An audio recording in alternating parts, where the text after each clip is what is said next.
Get the new prisoner, deputy.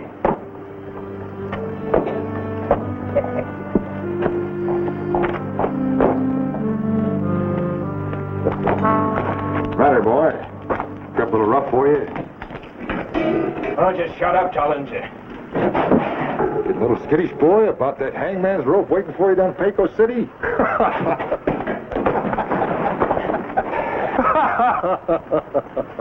Yeah, you laugh, big man.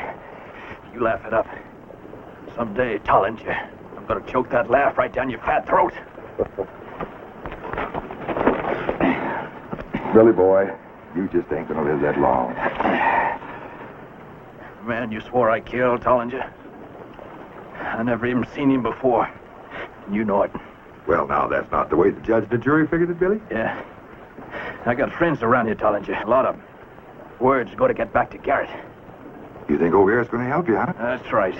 Why, he don't mean nothing around here. I'm the sheriff in this county. Besides, before Pat can make it down to Pecos, little hard-nosed Billy Bonney's gonna be hanging at the end of that rope.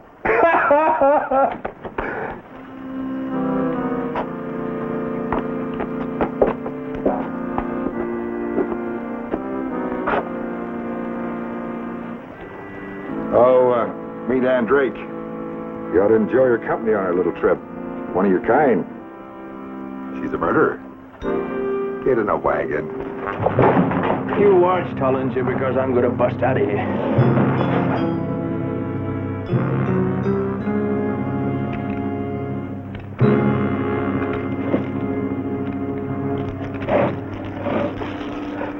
Now, you just try busting out of here, Billy, with her hanging under your gun hand.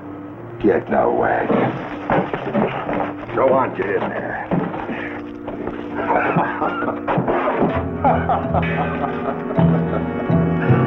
Yeah.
What do you mean when he calls you a killer?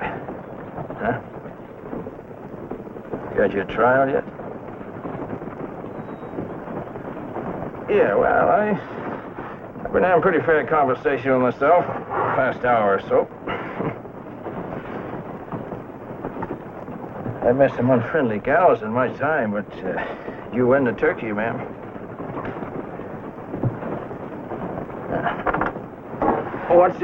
What if I told you they were gonna hang me tomorrow? Yeah, well, much obliged for your sympathy there. Don't overdo it, though. Just put the flowers on the grave.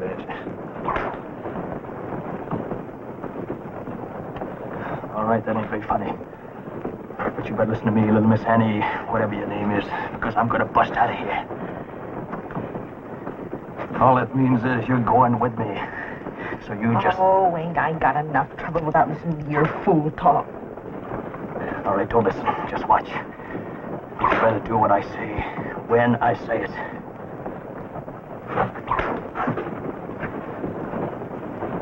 You kind of like taking your meanness out whipping them horses, don't you, Tollinger? Huh? You see, Annie, that's the kind of man he is.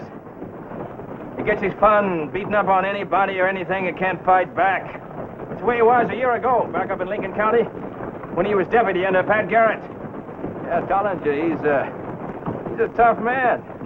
He just loves to beat up on any old stray drunk, sleeping it off in a cell. Riding, of course, a man can't fight back. I caught him doing that one time, Annie. They stopped him just as Pat Garrett walked in. I guess Patrick had known he'd been doing it all the time because he fired him. See, that's why old Tollinger framed me, Annie. He figured if he could see me hang, he might forget what a coward he was when Patrick ran him clean out of Lincoln County. Shut up! Shut up! What's the matter, Tollinger? Huh? There's a stream up ahead. We'll stop one of the horses.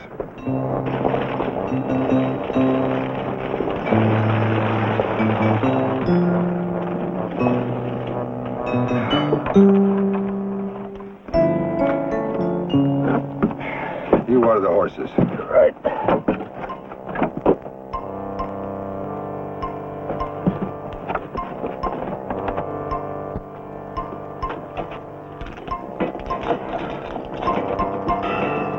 Come on out of there.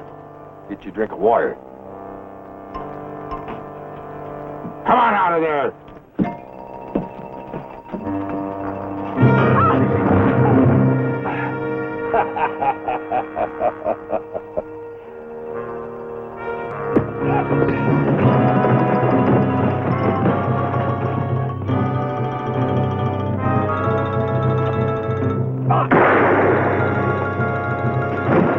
Get up! Come on!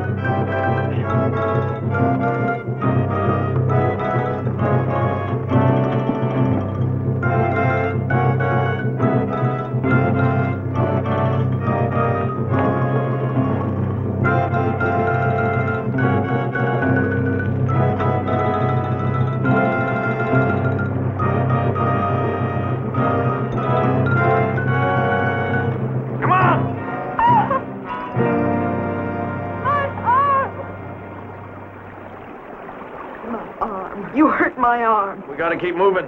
Tollinger, he won't give up. I know him. You got a posse after us now. How far's the border? We'll make it over those mountains there. We'll be in Lincoln County. Lincoln County? I thought we were heading south. You know, I got a friend there. He's a sheriff, Pat Garrett. He can give me some help. What good's that gonna do me? You think I'm a fool? Turn me into another sheriff? I'm heading south.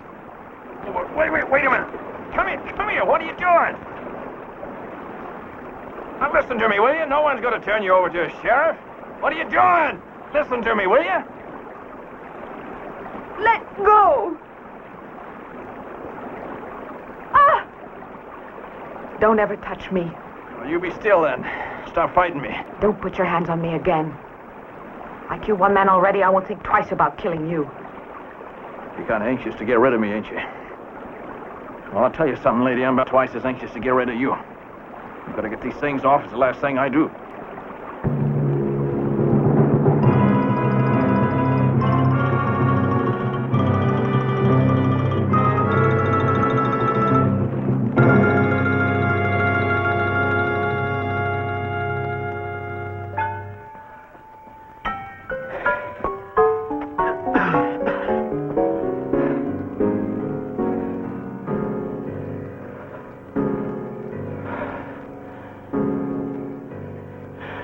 Cabin.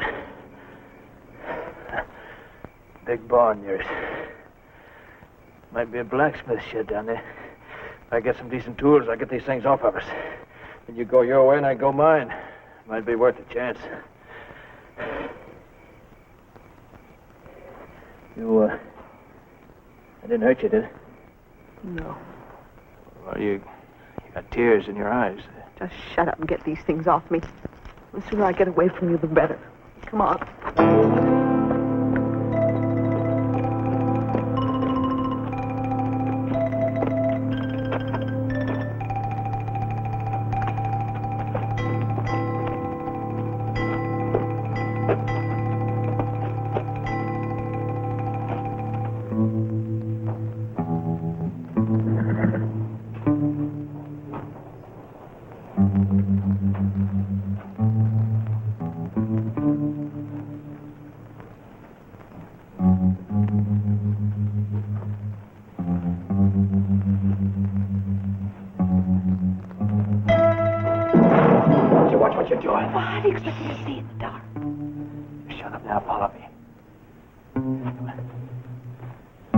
be some tools around here somewhere. How can you find anything out?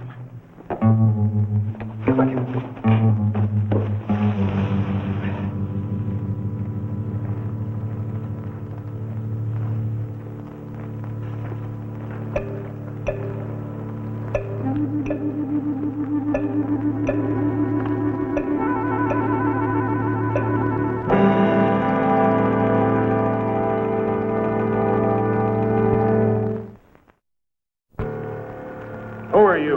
What are you doing in my barn? Get on your feet. Start talking. Kind of scared us there, mister.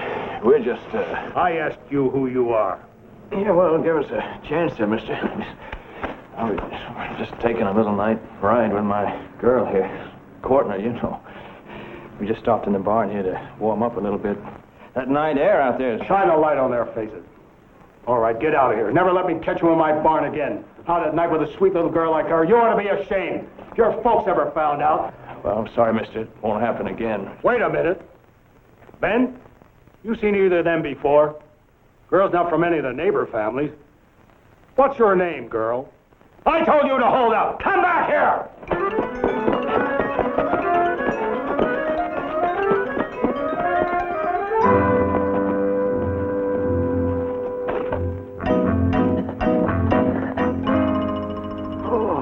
Looks like we're out around old Pappy with a shotgun.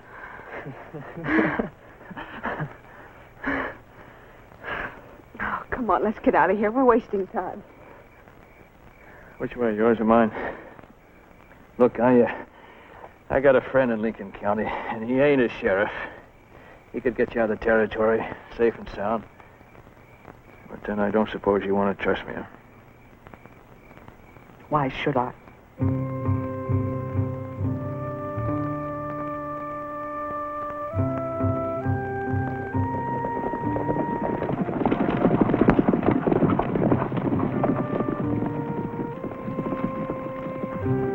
I'll let you. Come on.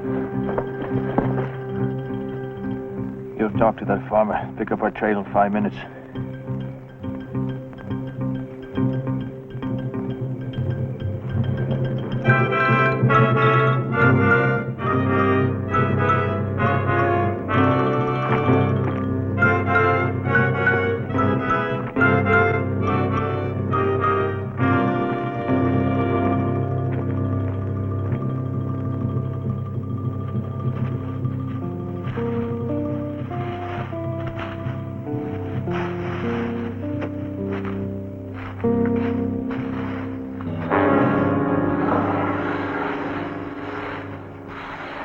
Ground's kind of hard here.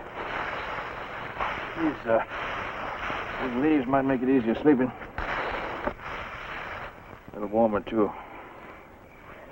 All right, go ahead. I don't want to lie down. Well, you gotta rest sometime.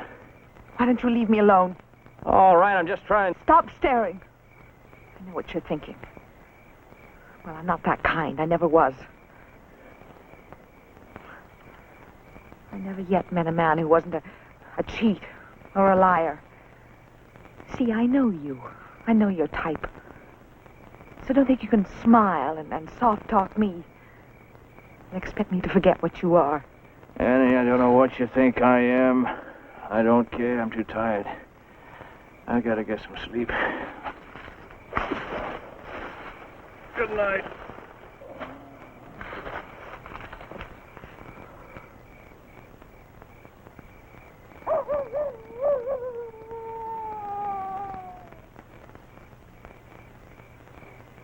Billy? Billy, you awake? Just a coyote. You go on to sleep. I'm sorry for what I said. I gotta tell you about me. I come from a little place. A little place called Paradise in Kansas.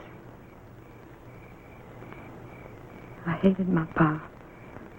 So I ran away with the first smooth-talking man came along.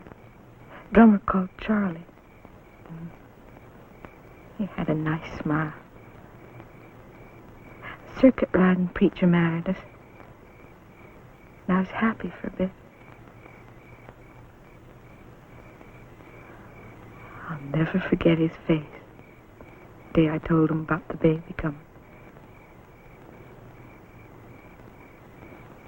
Next day, he just up and disappeared.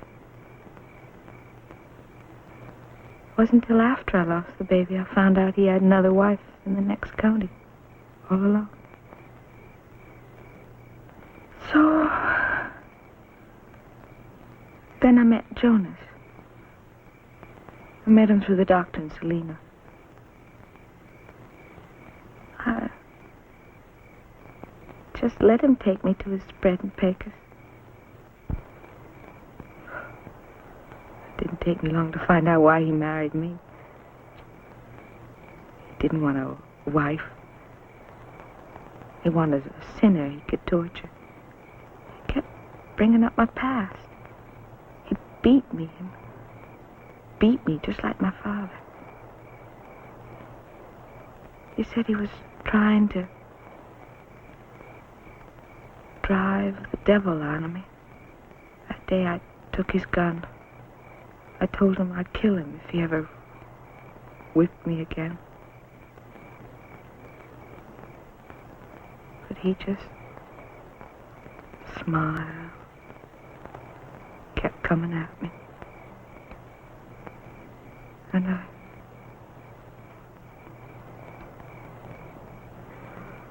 oh God, I didn't want to kill him.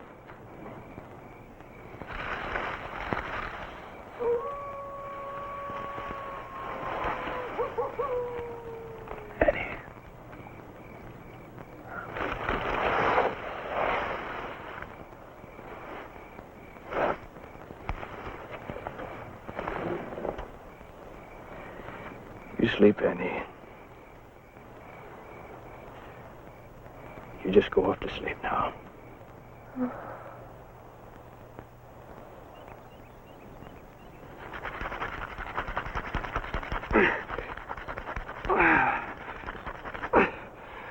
I think I just about got it worn through here. Maybe I can finish the job with this. Put your hand back.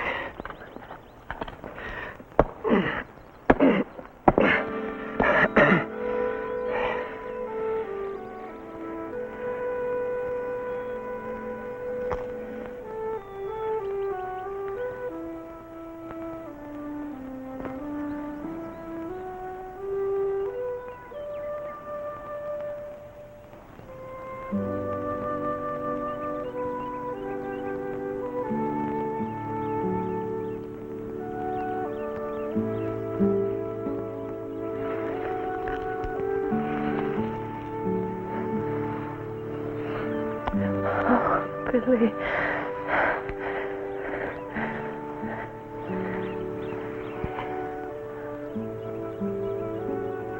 I never loved anyone before, ever. Do you believe that? Yeah. I could love you. Oh, I could.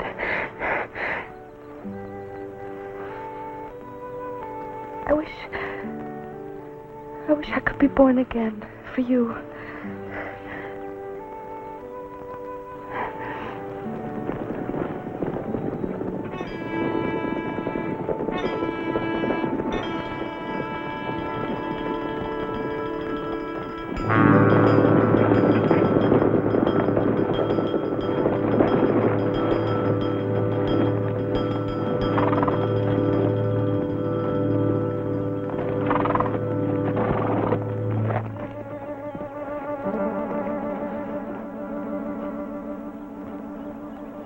There's only one way out of here, Annie.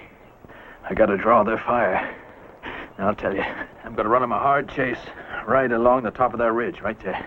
Now, while they're busy with me, you run over, and you run down the other side of the slope there. Then you head due west, right straight through the woods. I won't go without you. You got to, Annie.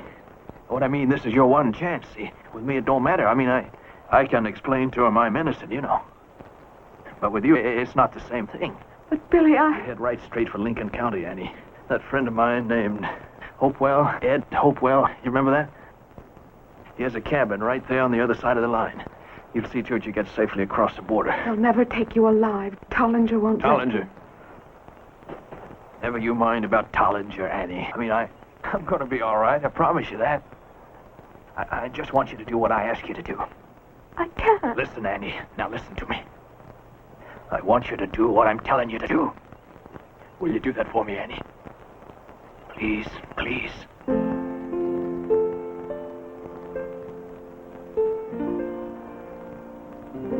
All right.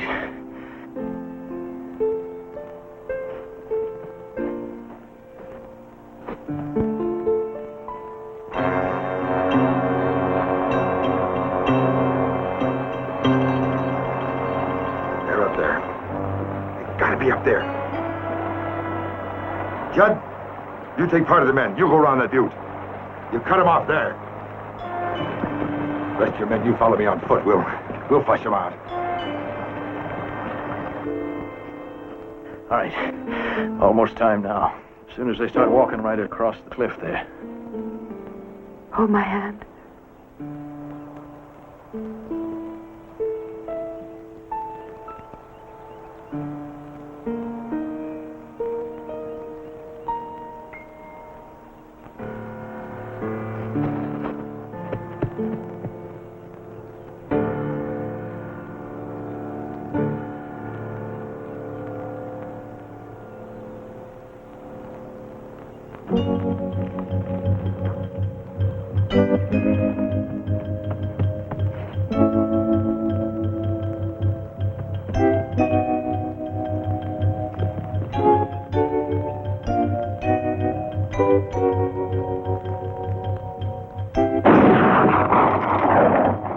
Go around! He's up on this side!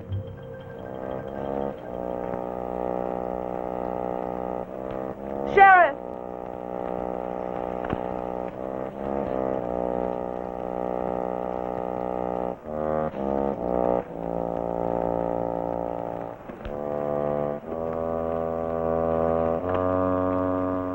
Sheriff, I want to surrender to you. You keep out of my way, girl. You get out of my way. I want that boy.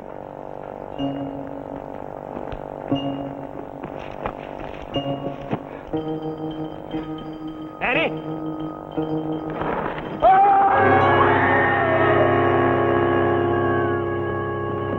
God, no.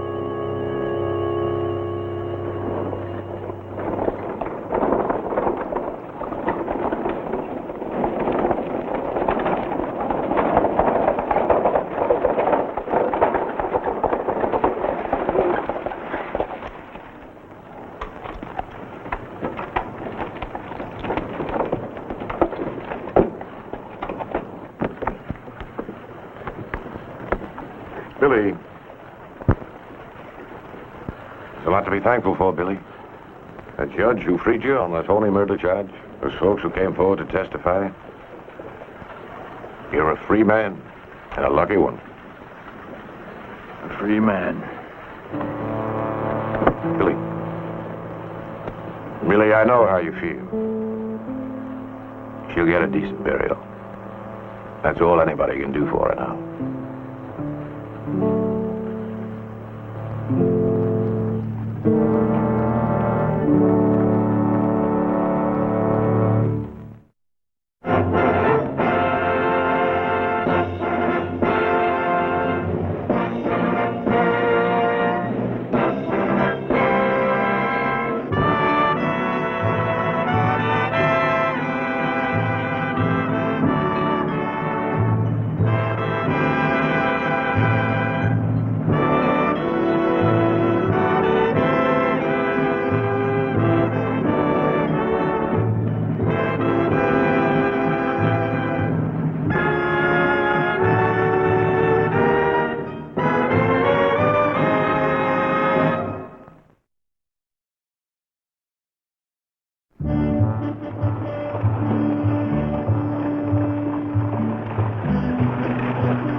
Hello, Tom. Hi, Pat. Say, I'm glad you're here. I got a little problem. I never knew a man who was getting married who didn't have problems in at the last minute. Ain't it the truth? Sit down, Tom. This came from Fort Sumner about an hour ago. 100 head of cattle. Well, that shouldn't be any problem to a rancher like you. Well, yeah, but they want him in 2 weeks. That means I got to hit the trail tomorrow. And Janet, she and the boy have already left St. Louis. Oh, that means you won't be here to meet him, huh? Sure looks that way. That's what I come to see you about. Well, what can I do? Well, I was wondering if you'd meet him for me. Explain the situation and see if she'd mind staying at the hotel till I got back. Why, sure, I'd be glad to, and I'm sure she'll understand. Yeah, I know she will. You show her around and introduce her to folks. See that she don't get lonely, huh? And don't you worry about it. And you tell her I'm going to get back just as soon as I can, and we'll get hitched right away. Sure thing. I knew I could depend on you. You're a real friend. Thanks a lot, Pat. Have a nice trip. Pat. Janet, she's quite a looker. So, don't you overdo it, huh? Go on, deliver those cattle.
Give me your hand, please, dear. Sure, Mom. I'll take that, Charlie. Thank you. Mrs. Harper? Yes? My name is Garrett, Pat Garrett. Tom Davis asked me to meet you. Oh? Well, how do you do? There's nothing wrong, is there? Oh, no. He had some business he couldn't put off. He made arrangements for you to stay at the hotel until he gets back. I'll help you get settled. Oh, this is my son, David. Hi, David. Are you a real marshal? Sheriff. Gosh. David, really? I was just asking.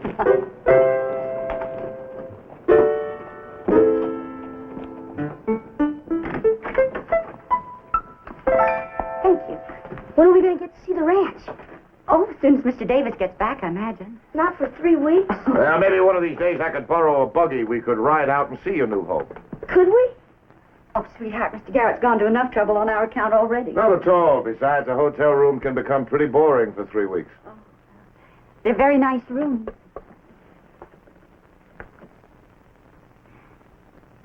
And after that long stage ride all the way from St. Louis, I think I'll welcome the quiet.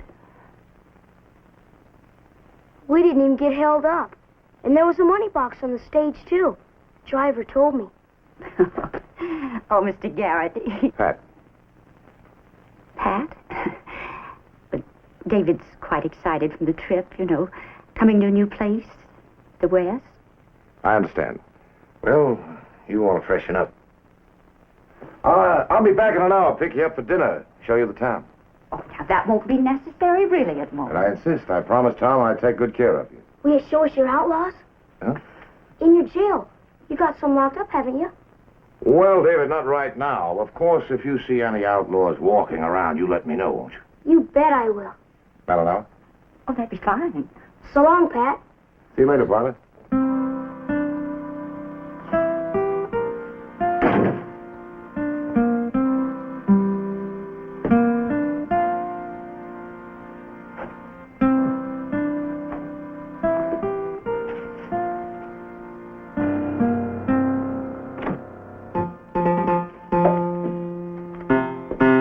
Patrick? Patrick, you upstairs?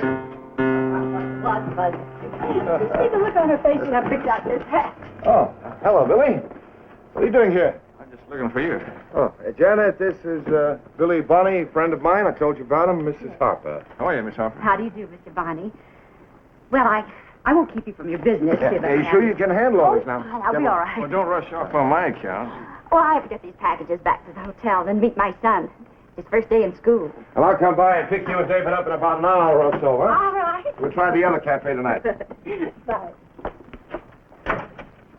Oh, what's the new man?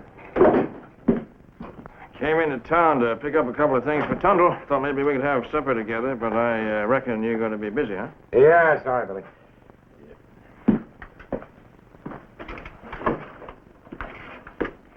She's a nice-looking woman.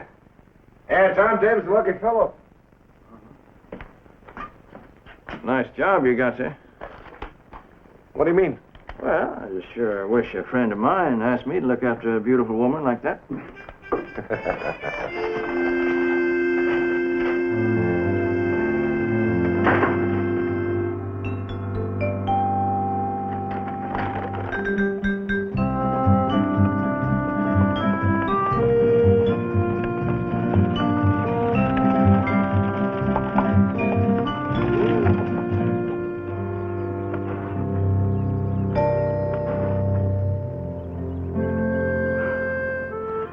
Oh, you're right. You can see for miles from here. It's part of my special nickel tour of Lincoln County. Oh, I'm just sorry David couldn't be here to see this. Well, he'll get a chance to see it on Saturday when we drive out to Tom's ranch. Oh, it is lovely. Yes. Yes, it is lovely. Tom's place, it's about 8 miles straight out that way.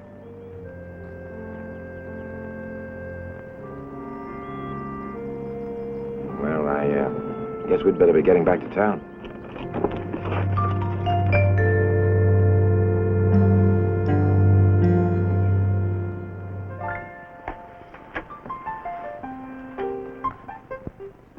What are you reading, sweetheart?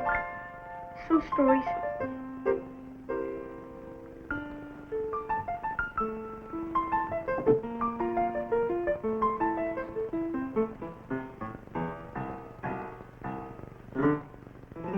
David, where in the world did you get this?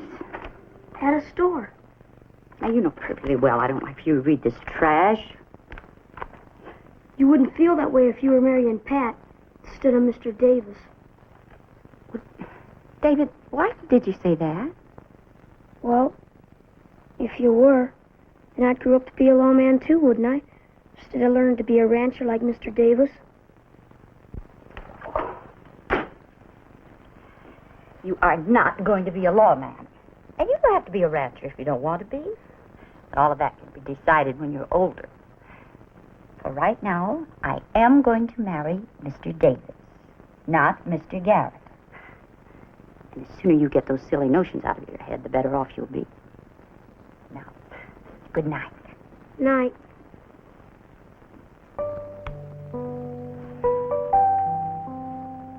Mom, Yes, darling.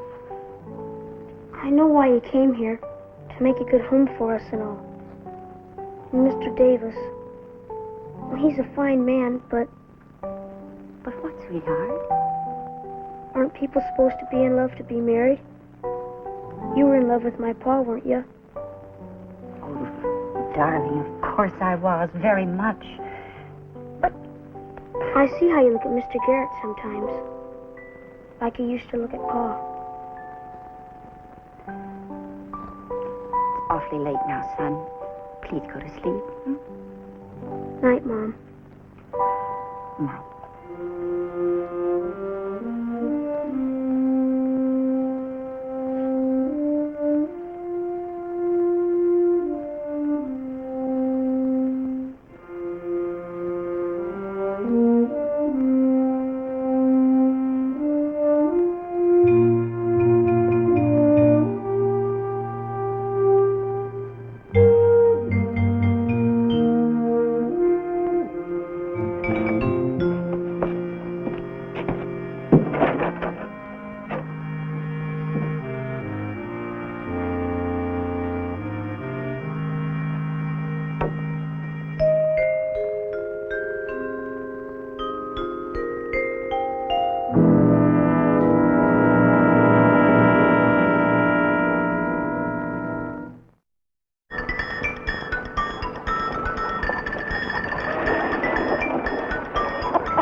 Well, here it is, your future home. David, look. A real ranch. It's not very big. For cattle, I mean. Now, what'd you expect, David? Oh, I don't know. Where is everybody? I don't even see any cattle or horses or anything. Well, you forget Mr. Davis is away on the trail. Most of his herd is back up over those hills. His neighbor's keeping an eye on it for him. Well, I'll take a look around. Maybe I can find something interesting. That's a good idea. A rancher should get to know his spread. You coming? Oh, we'll be along in a few minutes, darling. You go ahead. Now, once he gets to know this place, you won't be able to drag him away from this ranch.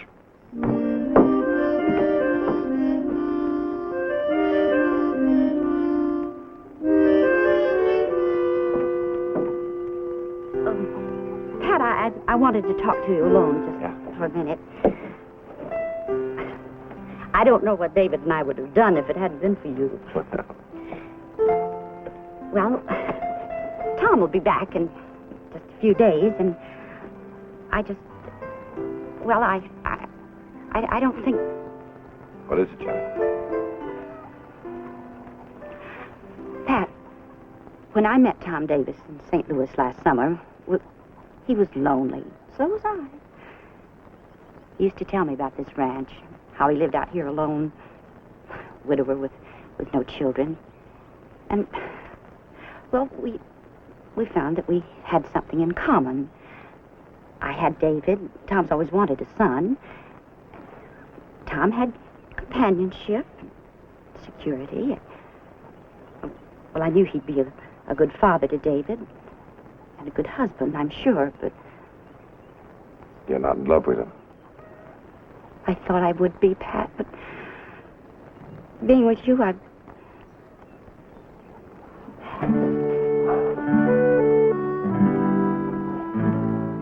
sorry.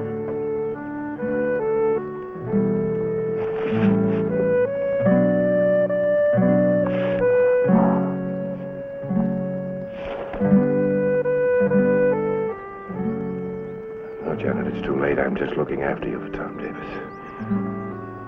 But he'd understand. He'd have to. Understand? I don't see how any man could understand losing you. But I could explain it to him how it happened. No, I'd have to tell him myself if... No, Janet, it's too late. I've known Tom Davis too long and too well to do this to him. Pat, you didn't do anything. Neither did I. We didn't intend... Last night, David asked me if it's necessary to be in love to get married.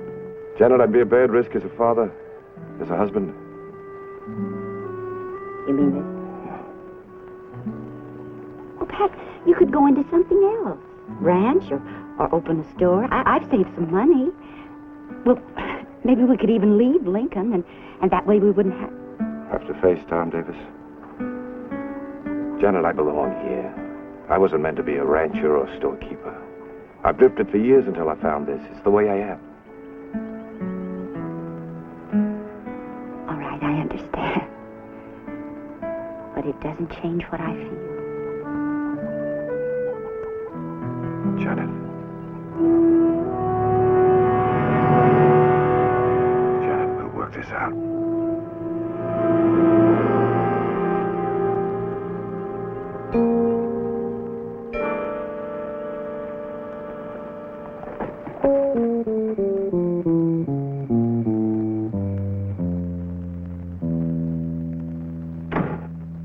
Hello, Billy.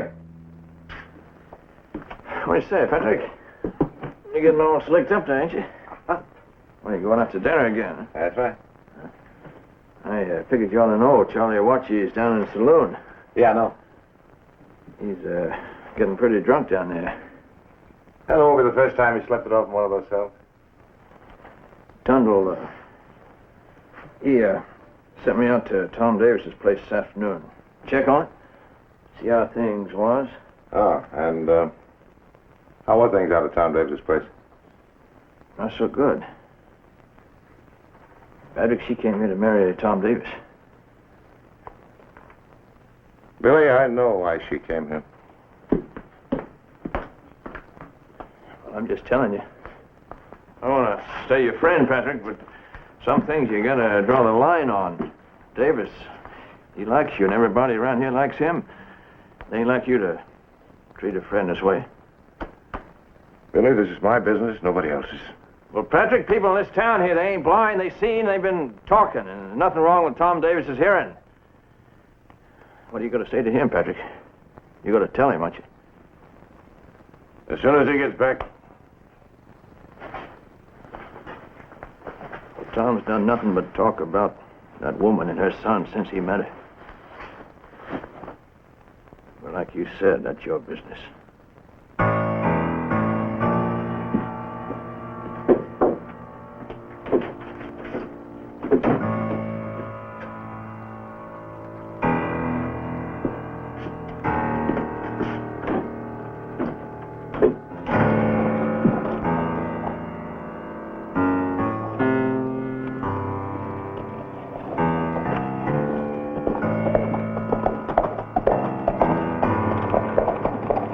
Enjoy your meal, Patrick.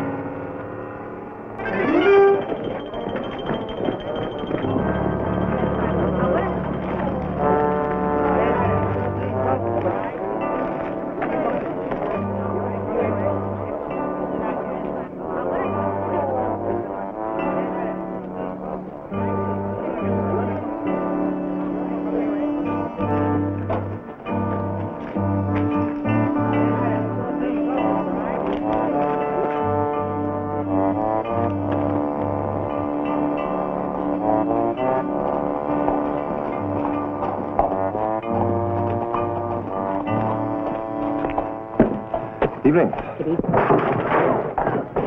Patrick, what on earth? It's Charlie Awachi. He's an Indian trader. Comes in and gets drunk every once in a while. Indian and Apache? His grandfather was an Apache. Charlie comes and goes as he pleases. Right now, I think he better get himself into my jail. Then we can have a quiet dinner. Where's David? Upstairs. You better get back in the hotel.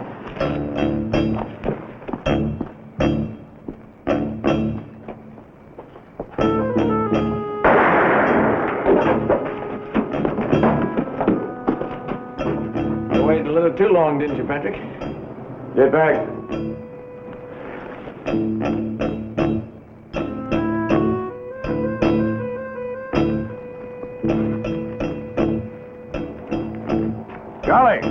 Charlie Awachi, come on out of there.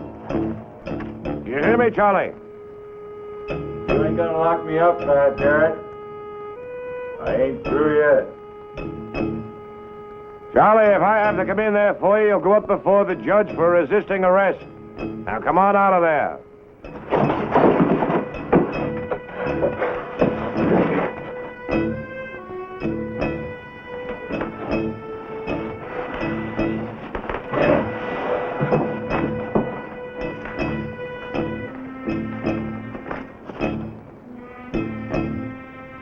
Give me the gun, Charlie.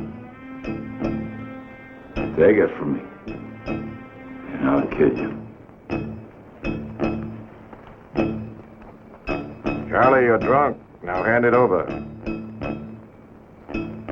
Come on, Charlie.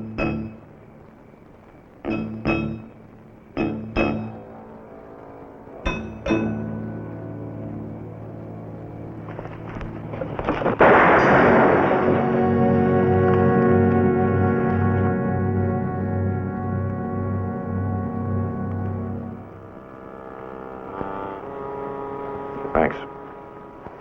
I'll see you around.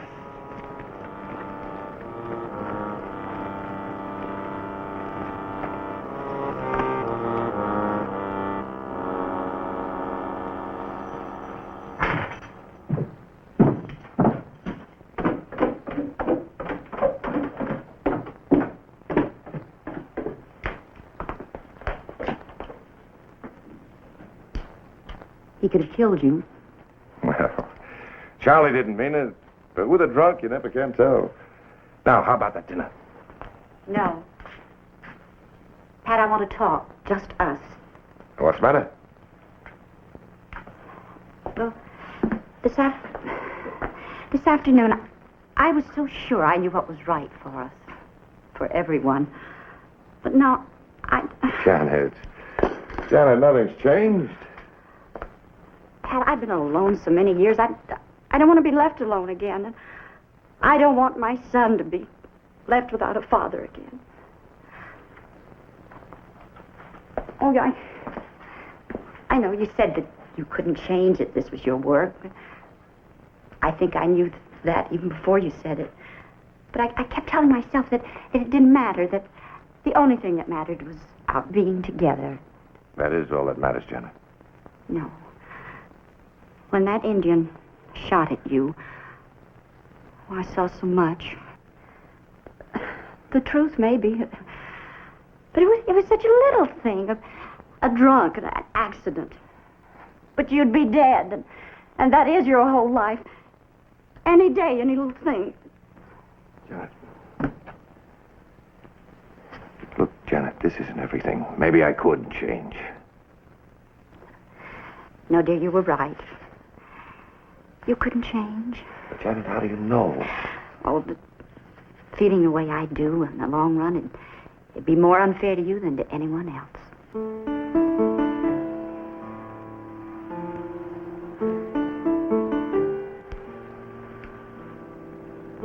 I'll walk you back to the hotel. Oh, thank you. And Pat, I'll be all right.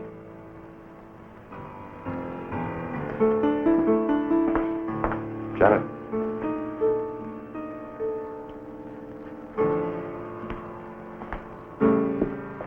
Tom Davis wouldn't want you out on the street at night by yourself.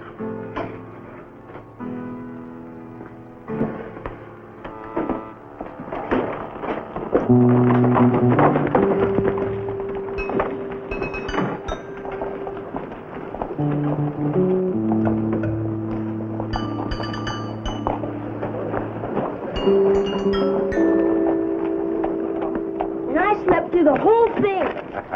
Gunshots and all. Oh, I'm telling you, of all the times to be sleeping. Next time Charlie Awachi gives you any trouble, you better let David here know about it. Now, he'd probably be too busy out at the ranch to worry about what I'm doing. Yeah.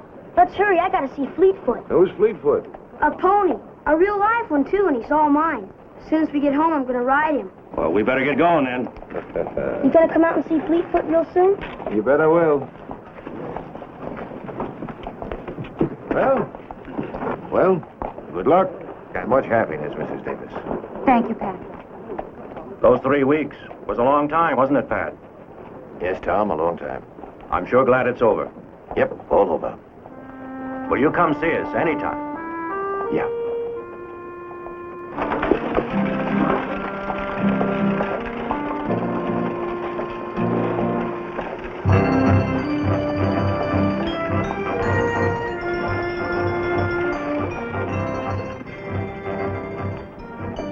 Come on, buy you a beer, Patrick.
Billy, your luck has just changed.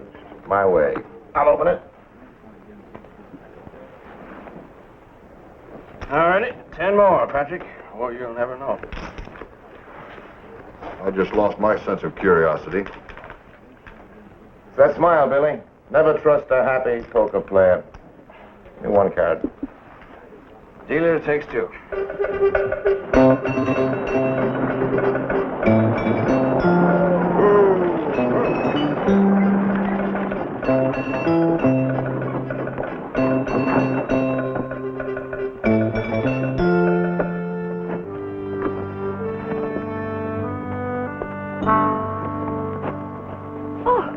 Amos, I don't think you missed one hole between here and St. Louis.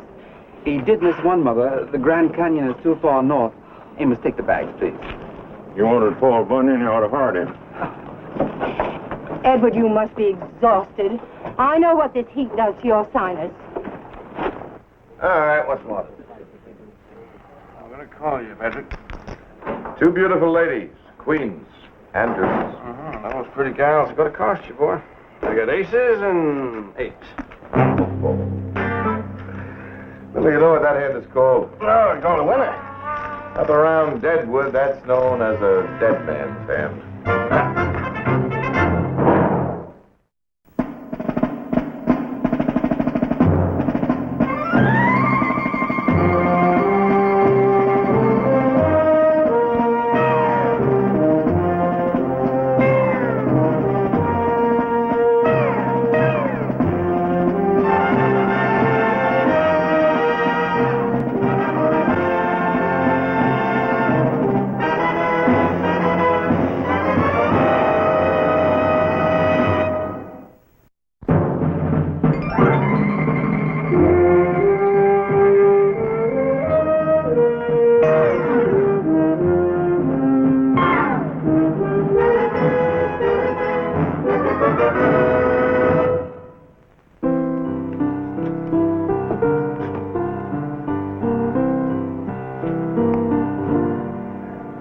Right this way, madam. Mr. Van Dorn. Fortunately, our best rooms are available. No, take those bags right up. Where can I find Mr. Garrett? Oh, the sheriff? Yeah, he's right in there. Well, would you take this up to my room, please? Yes, Oh, don't be long, Edward. Remember, you need your rest before dinner. I'll be right up.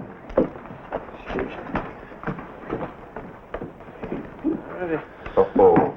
Billy, if I didn't know this was a new deck, I'd swear you had these cards trained. That's clean living, boy. Yeah. It's enough for me. Mr. Garrett? That's right. John Tundle told me to look you up if I came out west. He spoke a great deal about you. My name's Van Dorn.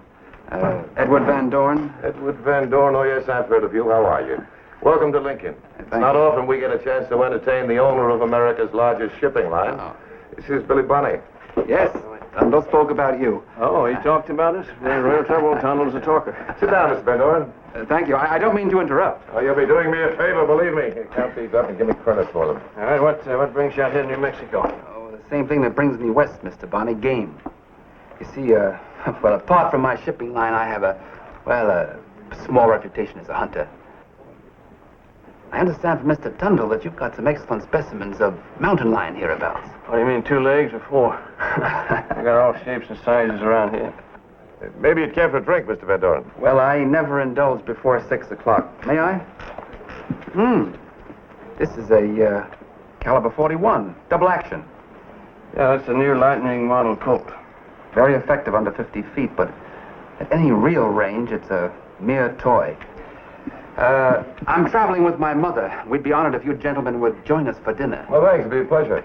Well, shall we say 7? Fine. Good.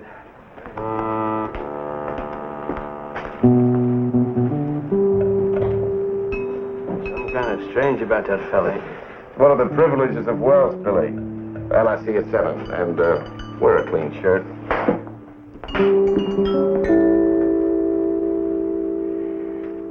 And there we were in Peshawar, not 10 years after the dreadful Sepoy Rebellion. Then Edward left, and he continued his hunt right into the Khyber Pass without escort. Why, you know, he might have been butchered. Well, Mr. Garrett, I'm sure that as a former professional hunter yourself, you'd have done the same thing. And incidentally, it was the best tiger I ever bagged. Oh, if I've heard that once, I've heard it 50 times. Why, from the time Edward could walk, he cared about nothing except guns and hunting, even to the exclusion of his family affairs, and a suitable marriage. That's purely self-defense, Mother, since the business runs itself. And I found it impossible to find a bride who comes up to your high standards. There are worse things than hunting, Mrs. Van Doren. Judging by your expression, Mr. Bunny, I gather that you don't agree. Well, when a man kills a lion, they call it a sport. And when a lion kills a man, they say he's a killer. You see, whenever I have to shoot something I can't shoot back, I don't like it. It's inspiring John Barleycorn what dangers thou canst make us scorn. With Tiffany, we fear nae evil. With Usquebay, we scorn the devil. Well, that's Burns. That's right, I grew up with Burns, Mr. Van Doren. As a matter of fact, I learned my letters with Tam O'Shanter. Why, learning and philosophy. Tundle was right, Mother. Lincoln has much to offer. How long do you plan to stay? Long enough to try for one of your mountain lions. Edward, you promised. Just a short hunt, Mother, you have my word. Naturally, I'll need a guide. Someone who knows the country. Your duties keep you in town, Mr. Garrett, but I was wondering about Mr. Bunny. No, I don't hunt much. Your employer, Mr. Tundle, said you'd be happy to show me around. Oh, did he? Yes. Well, I can't make Mr. Tundle out a lion, I can. Well, shall we say sunup? All right, that sounds fine. Sounds terrible. Much too early for normal human beings. Good night, Mr. Garrett. Van Doren? Mrs. Van Doren, Lincoln would never live it down if you weren't escorted to your room properly. Why, William, New York will never seem the same. Take note, Edward. Good night again, Mr. Garrett. All right. It's an interesting young man. Billy? Yeah, he has his points. Reminds me of a leopard I once stalked. Unpredictable, dangerous. Well, his mother says sunup comes early, so I'll say good night, Mr. Garrett. All right.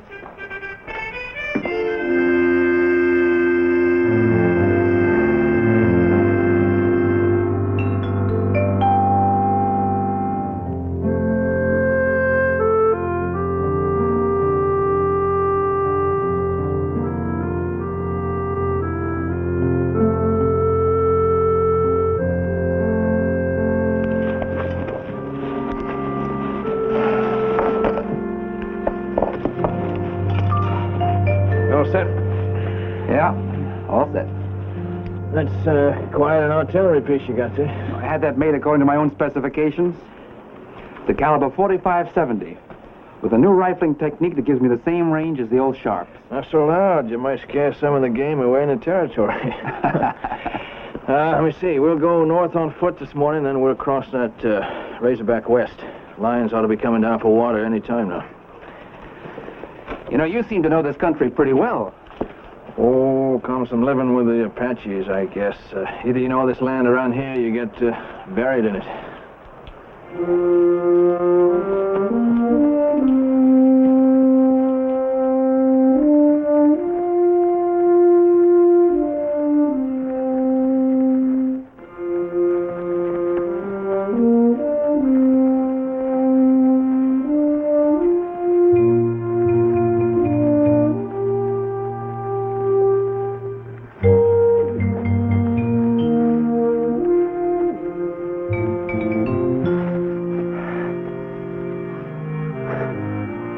Well, for someone who doesn't hunt, you set quite a pace.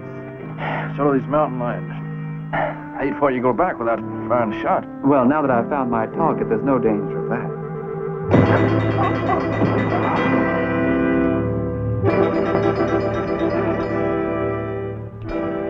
Cast thy bread upon the waters, for thou shalt find it after many days. I'm sorry about the blow, Bonnie. But I'm afraid it was necessary. Necessary for what? Why, to prepare for the hunt, of course. Oh, naturally, I couldn't permit you to keep your revolver and ammunition. Now, any sudden move would be extremely foolish and very fatal. Just what's this all about, Van Doren? You don't think I came all the way out here to hunt some undersized mountain lion, now, do you? I came here for far more interesting game. You. What do you... You out of your mind? I don't see how you could call performing a public service being out of my mind. You see, Bunny, I know all about you. Actually, it was Tundle who first gave me the idea when he started talking about you. He said that you were unusually fast with a gun, that you were nerveless, a crack shot, respected by the frontiersmen with twice your experience. But more important than anything else, you're out of step with your world. You're a sociological throwback. By killing you, I'd not only be providing myself with the hunt of a lifetime, but, well, I'd be doing the territory a service, wouldn't I? You know, I mean saving a few lives. What, You mean you planned this thing, Van Doren? For 3 months. Well, I fully intend to give you a chance. Otherwise, there'd be no sport. But I don't expect you to understand that. But you'll have a pistol. You know the terrain. You'll have a head start. All the advantages that any animal possesses. You can even circle back here and try for the horses if you think you can get past me. Naturally, I removed the sheriff. I thought you said you were going to give me a chance. Oh, I will. 1. That's all the average hunter needs. Of course, I'm not an average hunter. Oh, I found this in your boot, but I think the pistol would be much more use to you.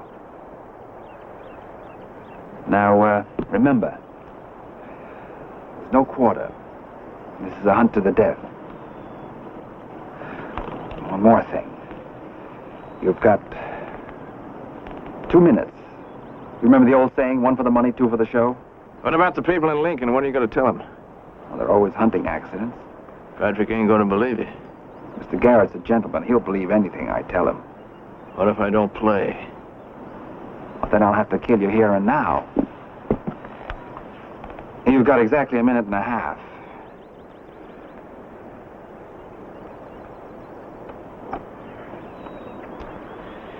All right, Van Doren. You want to hunt, you got to get one. 3, get ready.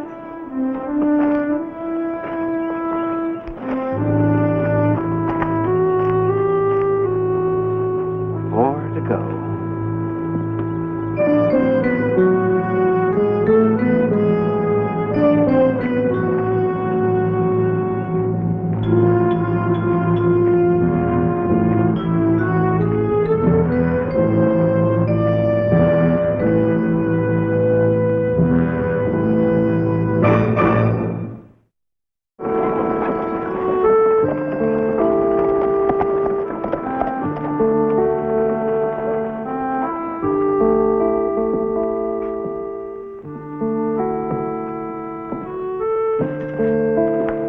Mrs. Van Doren, this is a surprise. I hope you don't mind my waiting here for you. Not at all, not at all. Please, sit down. Doesn't do any good. I tried that. I'm too worried. Well, I'm sure your son is capable of taking care of himself, Mrs. Van Doren. Ordinarily, I'd say that. But I'm a mother, Mr. Garrett. Perhaps an overly possessive and selfish one, but a mother nonetheless. This isn't easy to say. And yet I'm afraid if I don't speak, Edward will get himself into serious trouble. Trouble? How? By killing that boy, William. Kill Billy? Mrs. Van Doren, that's ridiculous. He has no reason. Oh, Edward doesn't need a reason, Mr. Garrett. Not when he's hunting. I found that in his room. It's a list of that boy's strengths and weaknesses. His habits, his reactions, his background. Everything Edward could find out about him. Well, Billy's got a colorful reputation. A lot of people have shown an interest in him, including me. Oh, but you don't understand. Edward's never been so obsessed with a person before. Only game. He does that before every hunt. When the stakes are life and death. Mrs. Van Doren, this is insane. No! It's just that Edward has been a little upset lately. Oh, please bring him back before it's too late. Too late? Which one, Mrs. Van Doren? Your son or Billy?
thought you were a hunter. I'll have to train you up.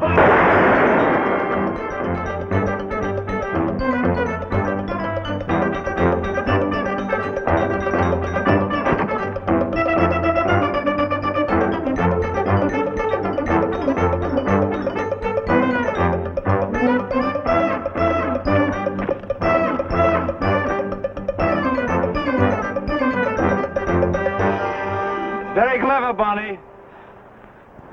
But it's not clever enough.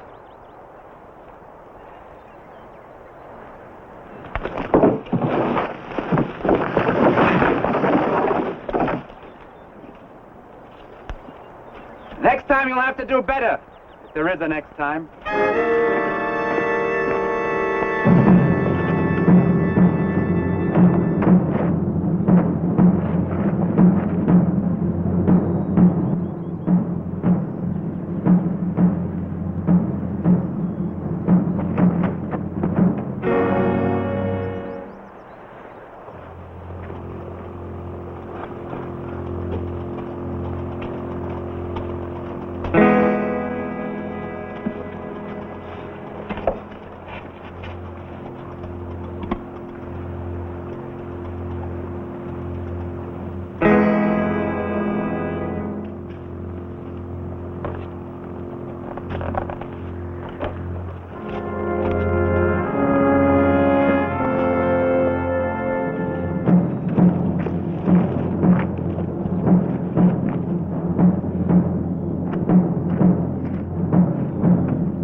Bonnie, you're slowing down. Don't give up now. You keep running, otherwise it'll be over too soon.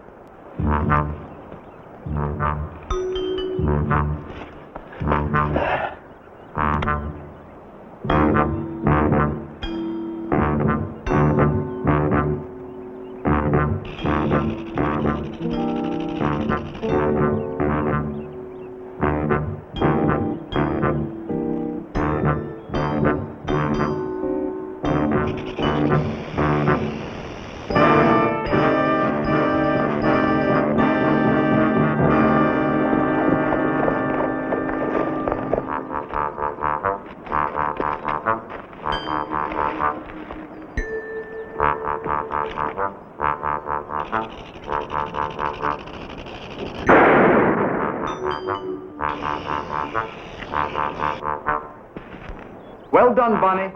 If it hadn't been for your friend, your charge would have ended the hunt. Now all you can do is run.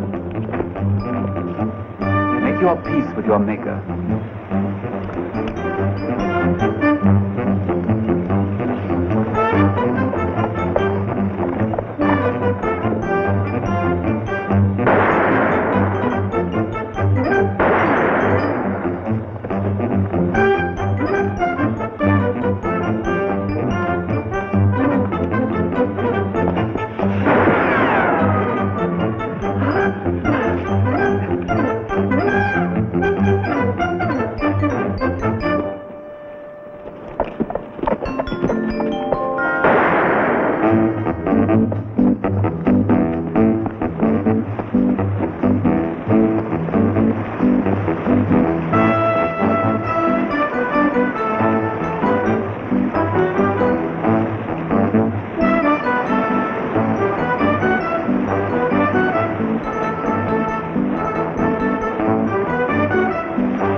So it ends, Bonnie. In a granite coffin of your own choice. You know, I was hoping for a little more of a chase. Perhaps even the disadvantage of darkness, but, well, now all that remains. Van Doren! Drop that rifle!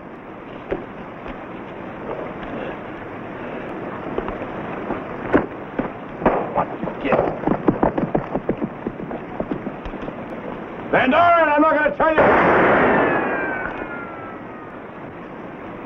Don't be a fool. There's no way out. Stay down, Patrick. He's gone loco. That's right, Garrett. Stay down. Don't make it too easy. You had to come up here. Now you can become part of the hunt. Another trophy for my bag. Throw down your rifle, Van Doren. There isn't going to be any more hunting. There isn't going to be any trophy. Spoken like a true officer of the law, Garrett. Only up here there is no law. It's man against man and rifle against rifle.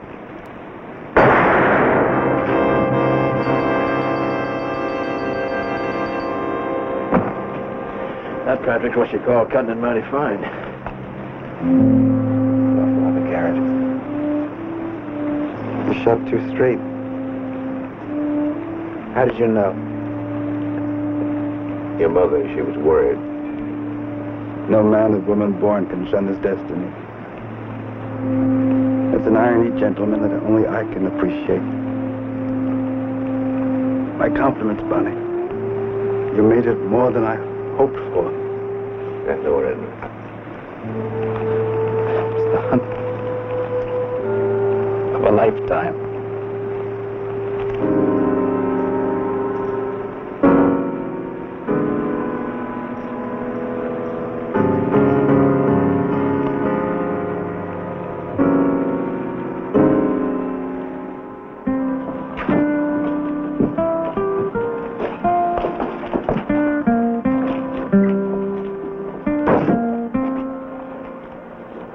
Van Doren, I wish there was something I could say. Further words are unnecessary, Mr. Garrett. Edward is dead. This was his. I'll put it aside. No, keep it. I never want to see another firearm again.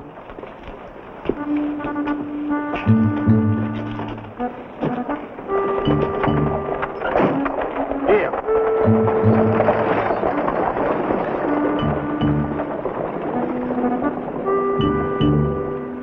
What are you going to do with that? Oh, I don't know.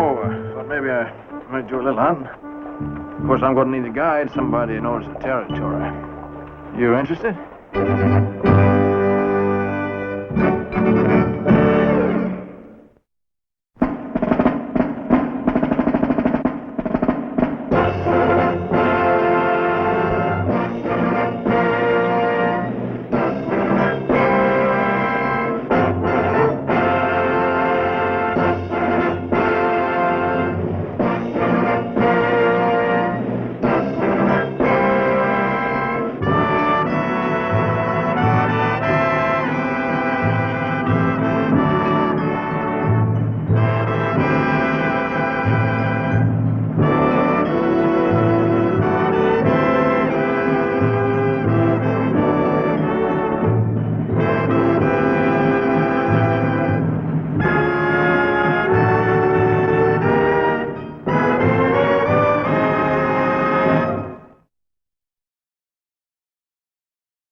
I told you we were all full up. There's nothing I can do about it. Now, look, folks, I couldn't even rent out a chair down here in the lobby. We're all full.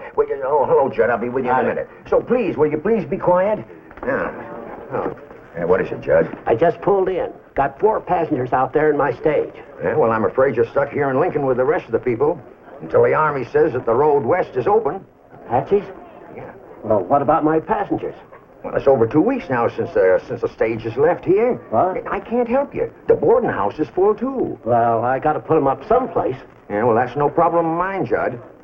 Look, if you have trouble, why don't you tell it to Garrett? He's the one who gives orders around here. You bet I'll do it. It could be over tomorrow. It could last another month. It depends on when the Army runs them down. Pat, you got to help me out. There ain't a place in town where I can put these folks up. And believe me, passengers blame everything that happens on the driver. I don't know what I can do, Judd. Let me think. Well, what about here? Be a lot more comfortable here than sleeping on the floor somewhere. Unless you got prisoners up there. No, jail's empty. That's a good idea, Judd. Then it's all right. Now, don't go away. I got them right outside. You figured on this before you came in here. Yes, Sheriff. Come on in, ladies. Believe me, the head of your company's going to hear about this? I bet in the East they don't know half of what goes on around here. There must be some way we can go on, Mr. Bates. We're terribly anxious to get to Springdale. We just can't stay in this town. I'll bet if you tried real hard, you could find a way to help us, couldn't you, Mr. Bates? I just knew something like this was going to happen. It always does. Are you sure you're really trying, Mr. Bates? These are my passengers. Now, there must be some way to get to Springdale to get to Springdale.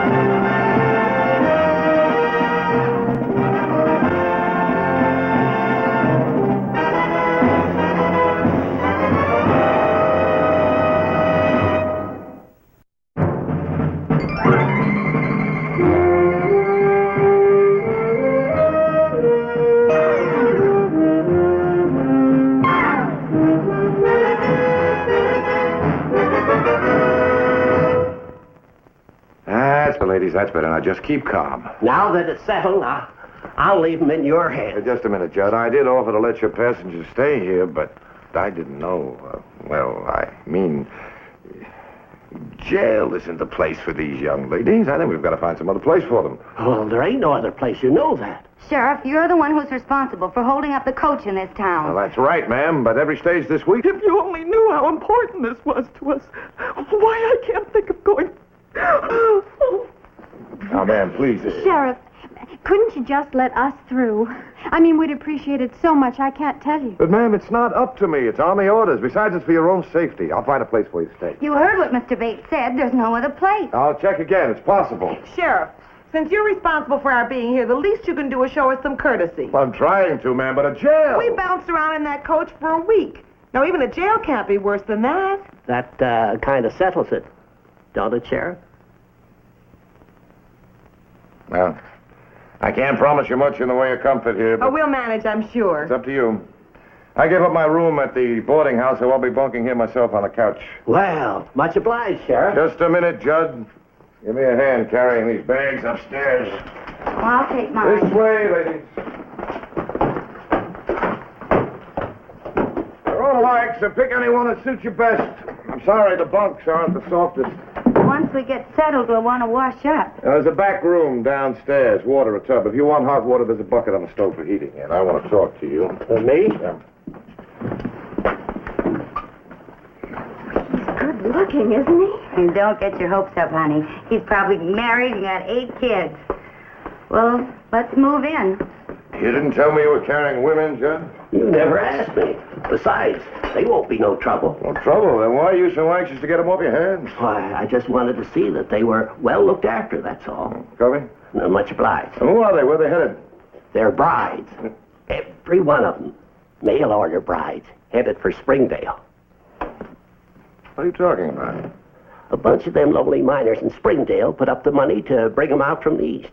Once they get to Springdale, them gals can pick the ones they want for a husband. Nice young women getting mixed up in a deal like that. From what I hear, there are about 2 times as many women as men where they come from. Out here, we ain't got that problem.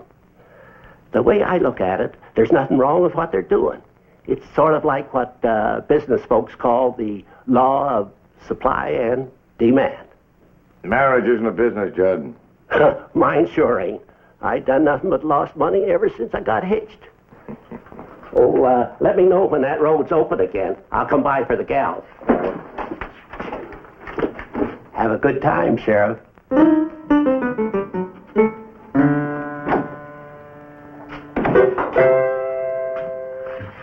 ladies, hello up there. Yes, Sheriff. I've got to check the telegram office in the hotel. I'll be gone for a while. Oh, well, you go right ahead. Oh, well, what I wanted to say is there's a pump out back. Help yourselves to water, anything else you might need. Thank you. Bye now.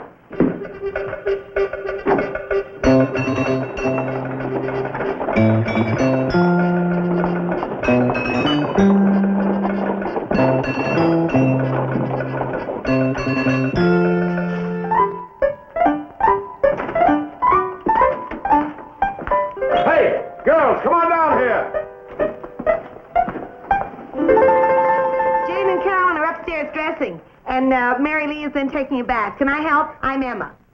You can't hang these things here. Well, it was the only place we could find. But this is my office. I know, but it's so dusty outside, and there's no room upstairs. I'm afraid we had no choice. Look, young lady, people come in here on business and... Oh, I'm sorry, Sheriff.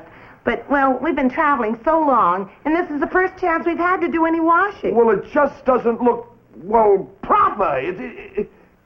Not much we can do about it now, is there? Do you mind terribly? I mean, it's just for today. Well, all right. Oh, thank you, Sheriff. You know, I'm just a homebody at heart, and it feels so good to be hanging and washing. I'm beginning to enjoy our stay here. Oh, well, that's nice. Well, I guess I better go get dressed myself. I hope all this doesn't bother you too much. Oh, no, I guess not. Bye-bye.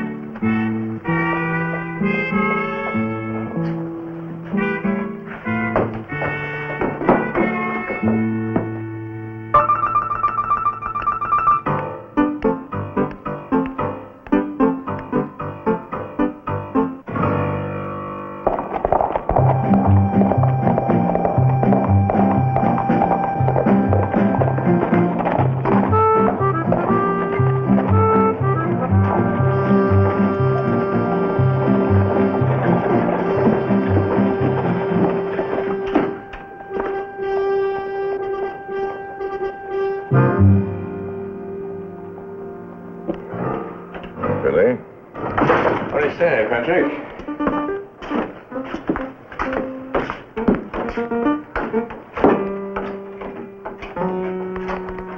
You're just washing out a few things, huh? Billy, there's a long story behind all this, but I don't intend to go into it now. Well, don't bother explaining it to me, Patrick. I mean, I'm your old pal. Everybody's got some kind of little quirk. Billy, look, there are 4 girls staying here. 4? You better not let it get around, Patrick. Some folks might not understand, but I'm for you. Look, I hate to disappoint you, but this is all perfectly innocent. Just because you've got ideas. Emma! Emma, I got soap in my eyes.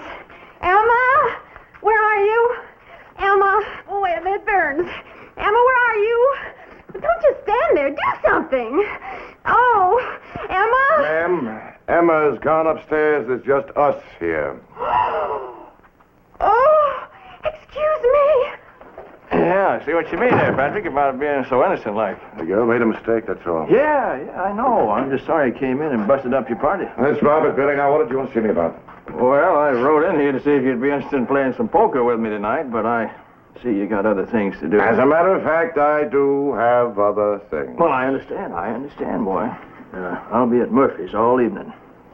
If 4 of them get to be too much for you, you just sing out, boy. I always glad to help out a friend. Get out of here! You have a good time.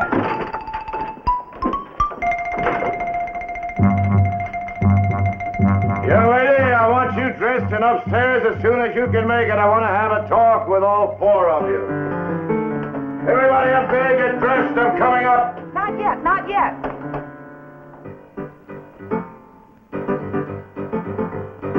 It's all right now, Sheriff.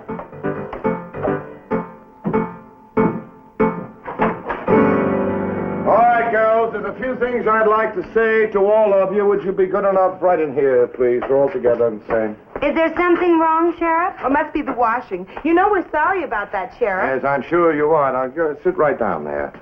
It's nothing I did, is it? I wouldn't for the world want to do... Now, sit right down. I just want to have a talk with all of you. As soon as we're all together, there are a few things that...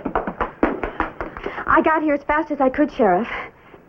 Come right on in. Sit right there with the others. Now then, I've had no word from the Army, so I don't know how long you girls may be staying here. We hope we're not inconveniencing you, Sheriff. Well, as a matter of fact, that's the reason for this talk. Now, I don't mind you staying here, but you've got to remember that this is a sheriff's office. And in this town, people expect certain things of a sheriff. And those things don't include female laundry strung out across his office. And they don't include half-dressed young ladies running about. But that wasn't my fault. I know. But you've got to understand that it cannot go on like this. Yes. Do you want us to leave? I didn't say that. You can stay here. But you've got to promise me, all of you, that there'll be no more of the sort of thing that's happened here today. We haven't been very considerate of you, have we? That's right, poor man. Well, we'll change that. It's not so much a question of that. It's just a matter of how it could look to other people. Of course. Your wife probably wouldn't understand. No, I'm not married. I'm talking about the people here in... Did I say something wrong? Imagine you're not being married. Well, I've got work to do. We'll do our best to see that things are better. Sure. You can depend on that. Of course, we wouldn't want to do anything to upset you. What's your first name? Pat. Pat. That's a solid name. Sounds real homey to me. Imagine his not being married. Do you think he might get to liking one of us while we're here?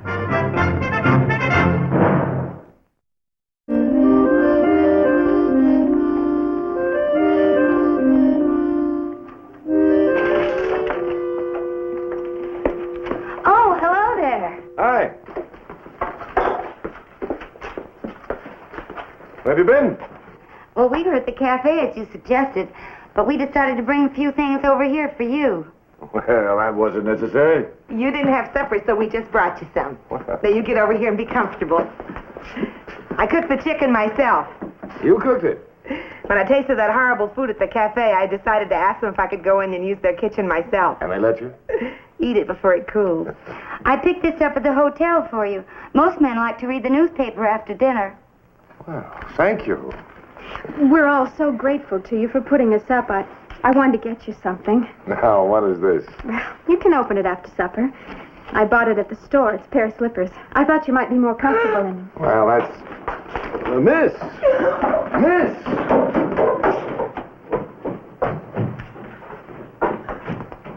What's wrong? Well, we all decided to bring you something, but Carolyn couldn't think of anything to bring, so she feels bad. Eat your supper before it gets cold, Pat.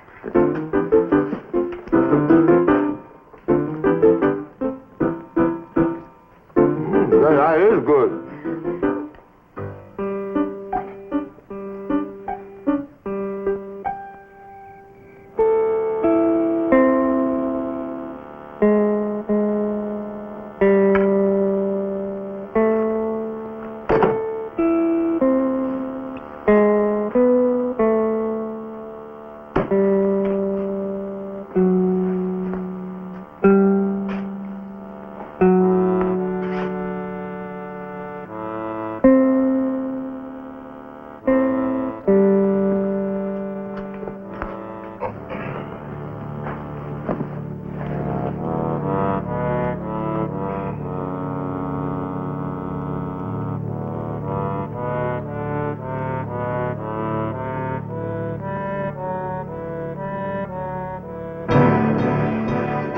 Hi. What? I wanted to tell you, I wanted to get something for you. It doesn't really matter. I mean... Oh, but it does.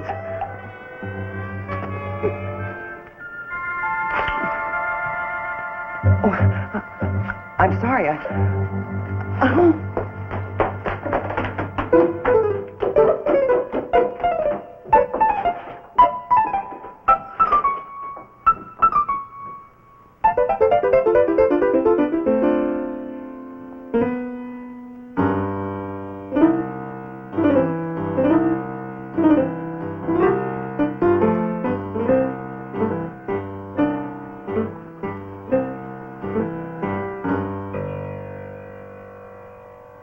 I saw Carolyn come sneaking down here. That's taken unfair advantage. But there was nothing, you see, she just... Maybe so, but I figure it's time to lay the facts out. I'm not one for beating around the bush. Facts? I came here to get married. I like what I've seen of you. There's no reason for me to go on to Springdale if you'll have me. What? Why, ma'am... I'll admit I'm not the best looker you'll find, but I've got a good head on my shoulders. I'll make you a decent, respectable wife. I'm the kind of woman who figures it's not what a man earns that counts. It's what his wife saves for him. You just think it over. And I don't want them to know that I'm down here. Bye.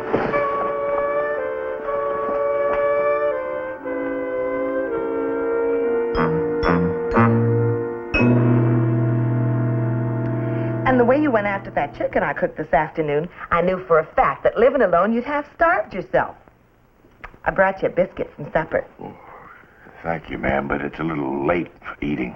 Oh, come on, take it. It'll do you good. Why, a few months of my cooking and... Ma'am, I admit I did enjoy your cooking, but you see, I never gave marriage a thought.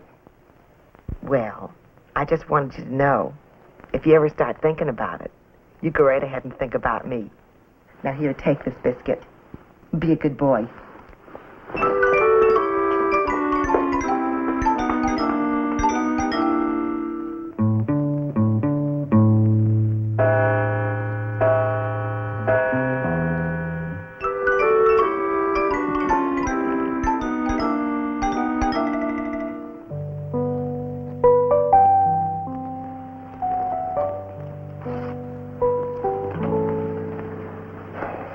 Good morning. Oh, not yet. It's only 3. Were you looking for somebody? I've been wanting to talk to you ever since after dinner, but every time I tried to come down, there was always somebody ahead of me. Did you like the slippers I got you? Oh, yes, very much. Thanks again. I think you're the handsomest, most manly man I've ever met. That's nice. And yet somehow, you seem like such a little boy to me. What? Oh, yes, you bring out the mother instinct in me. I do? You're so cuddly and helpless. That's all. Thanks very much for... Now, would you go on upstairs and let me get some sleep? Well, don't you think I'm at all attractive? You're very attractive. You're a beautiful girl, but it's 3 a.m. I'm glad you think I'm beautiful. Every man wants a beautiful wife, doesn't he? I'll count 3. I'll turn you over my knee and give you the spanking you need. Right. But if you change your mind... Go on!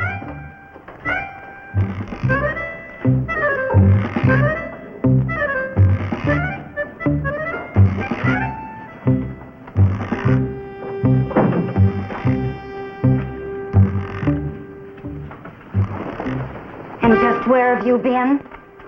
The same place the rest of you have been. Well, really? If you mean me. I had a business matter to discuss.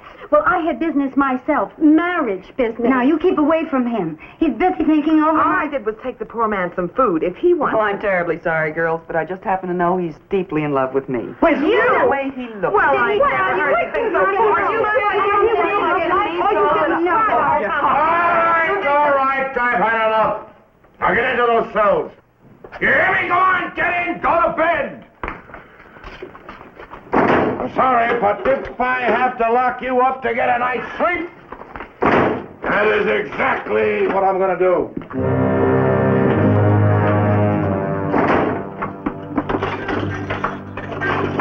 You're so masterful.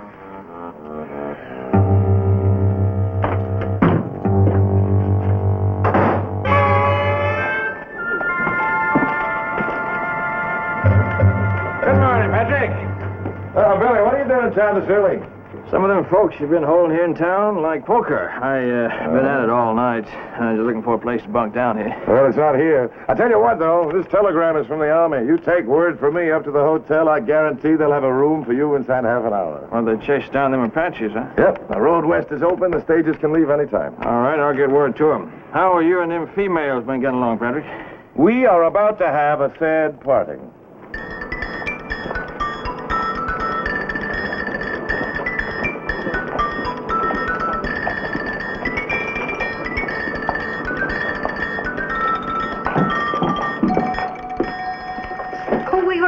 You. Oh? Yes, we thought you might join us for breakfast at the cafe. Already ate, but thanks anyway. Besides, I've got some good news for you. News? Yep. Trouble's over. No reason you can't be on your way before noon.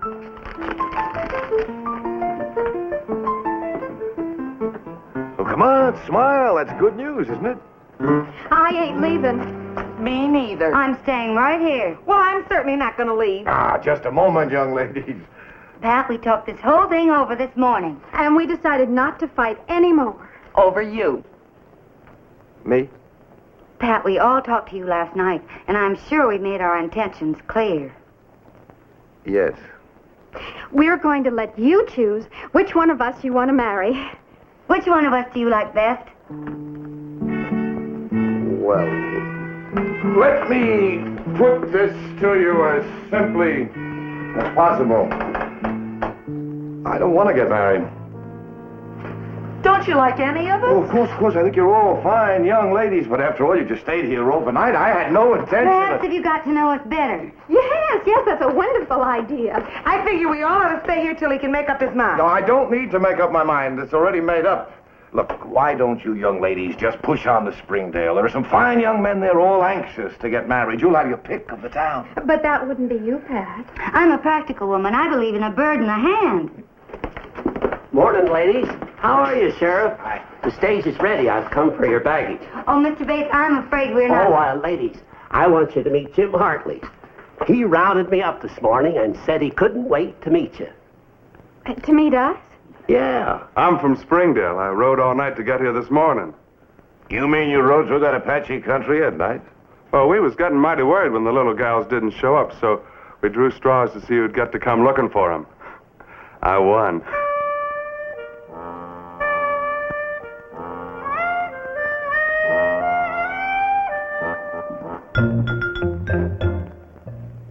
Are many of the men in Springdale as handsome as you? Me? Why, there's 10 fellas back there make me look ugly as an old toad. We'll go get our things. It'll just take a minute.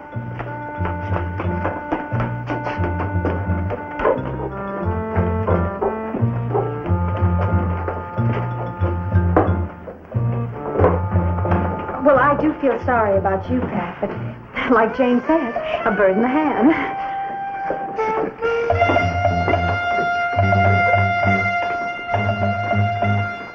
Mister, I'm sure glad to see you. If you ever get in trouble in this town, you just sing out Pat Garrett. Your troubles will be over.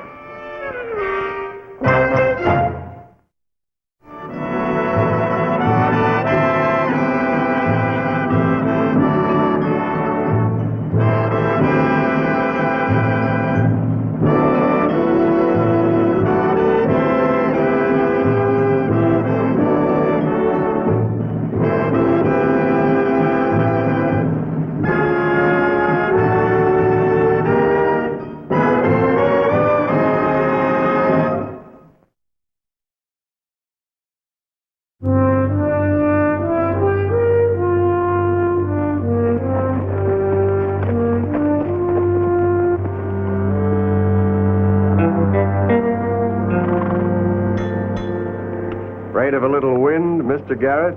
Dennis, you've been in Mexico long enough to know when a Chubasco's on the way. Wind whipping the sand with it can rip a man's flesh from its bones. We could go back to that Mexican jail you took me from. If I remember right, there's a pueblo a few miles west. We'll spend the night there. That might be dangerous, Mr. Garrett. Folks hereabout don't take kindly to these. Not being educated. They never heard of your kind of law. Doesn't take an education to understand the law you broke. You try anything at all, and I'll wrap those manacles around your neck. Now, Mr. Garrett, you know I don't hold with violence.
Maria, look.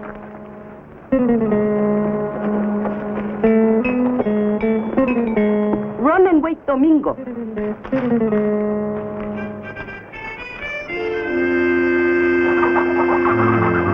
Domingo, wake up.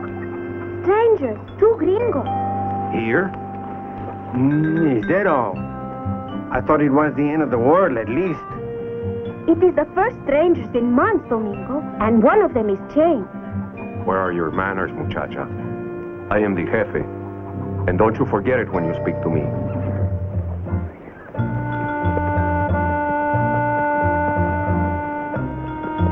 Tell Humberto the jefe wants him. Corre, muchacha. You are my helper, Angel. Come with me. But I do not have my sombrero. It did not fit you anyway. Vente.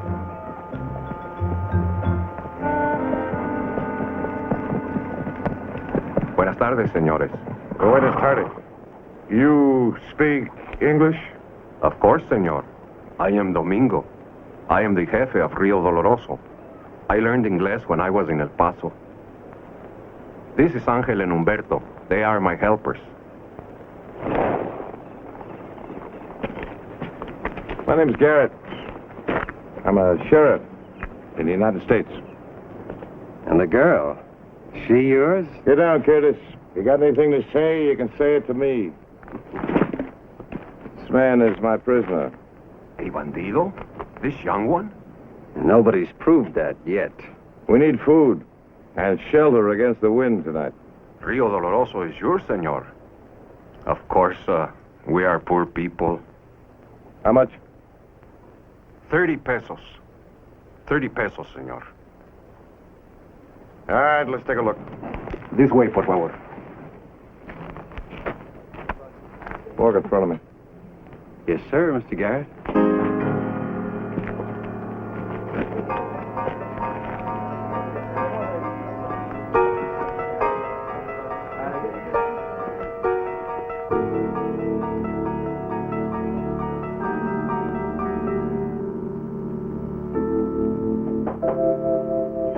Entre, por favor.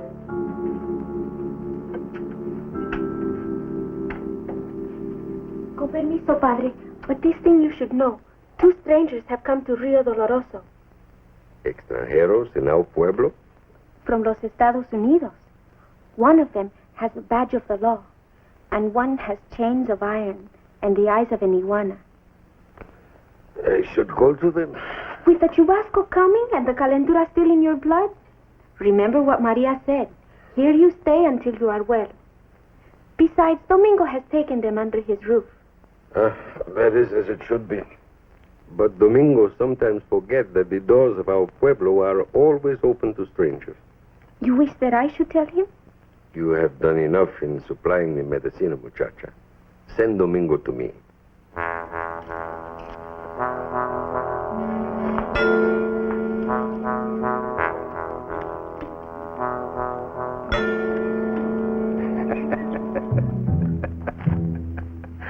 That tooth.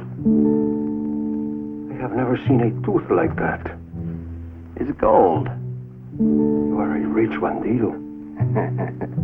The horses will need cover. Si, senor. There's a shed from my burro. He will keep them company.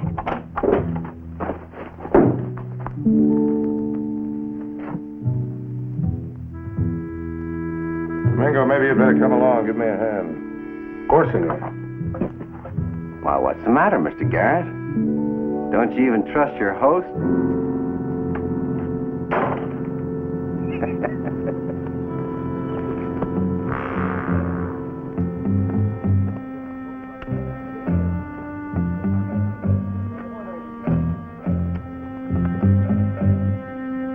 Beautiful horse, senor. You must have given many pesos for him. Yeah. That's right.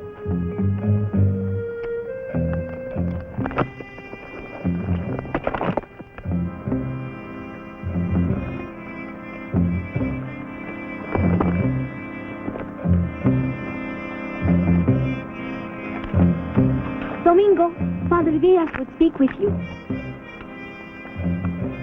I have no time for words, old man, now. Go and tell the priest that I will see him as soon as the strangers are fed. Ándale!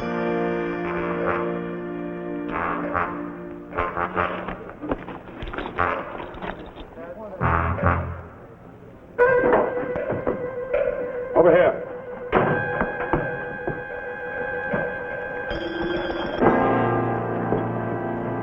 That's right, Domingo. You do just what Mr. Garrett says. Maybe he'll let you shine them boots of his.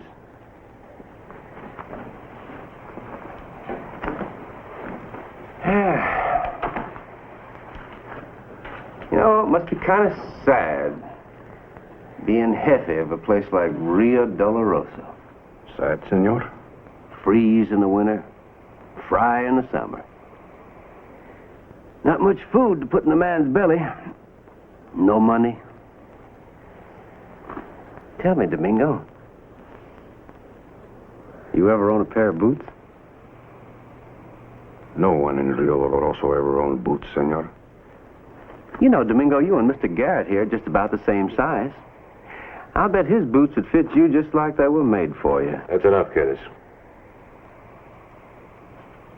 Yes, sir. The beans are ready, senores. Con permiso. I have business in the pueblo. Our padre is not well and needs the comfort of my words.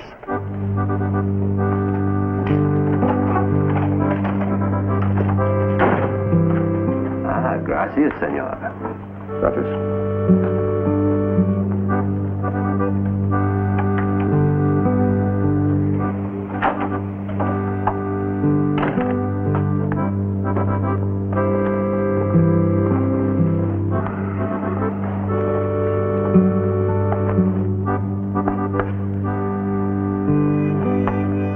Won't work, Curtis. They're poor. You try to tempt them into trying something. They won't rush two guns. You sure? Mm-hmm. I know Domingo's kind. And the bad one's the same any place you go. He's hungry for something else besides food. He'd kill Juarez himself for the price of a horse. Or a good pair of boots. Now, you can't watch him and me at the same time. Strangers are to be regarded as our own. And what we have, we share freely. Comprende usted? Sí, padre. We share freely. See that you do not forget. No, padre. Buenas noches. Buenas noches. Buenas noches, sir. Sick with a fever. Old enough to be my own father. And he still made me feel like an unborn child. Sí, Padre Diaz is always an old man with a loose tongue. It is time we lead our own lives. We go to your house. To my house? Why? Because the machetes are there, estúpido. It is as the Padre said. We must share what we have with the strangers. Even our lives. Vámonos.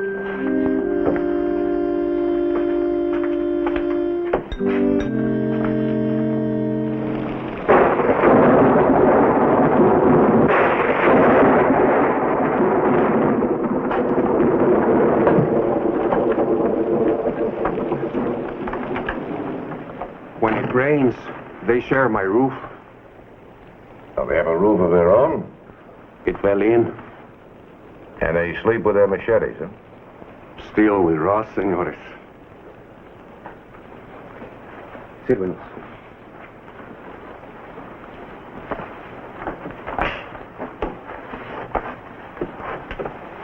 This is what I like. Hot tortillas, a good fire, compadres, and the juice of the cactus. Like you, Domingo. I like company. In the right place. Comprende? Of course, senor. Never let it be said that Rio Doloroso interfered with the law.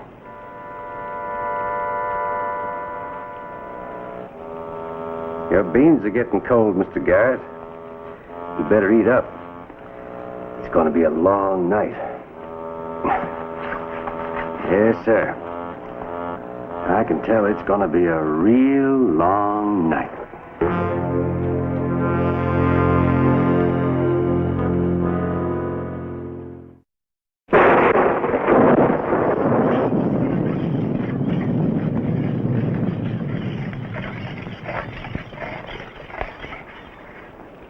You're working on that machete like you're getting ready to use it.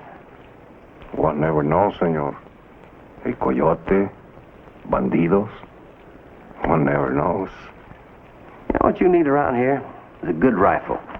Those things are all right as far as a man can reach, but no bandito can outrun a 30-30 slug. Now you take Mr. Garrett's Winchester there. That's a real fine piece. Just what the Rio Dolorosa needs.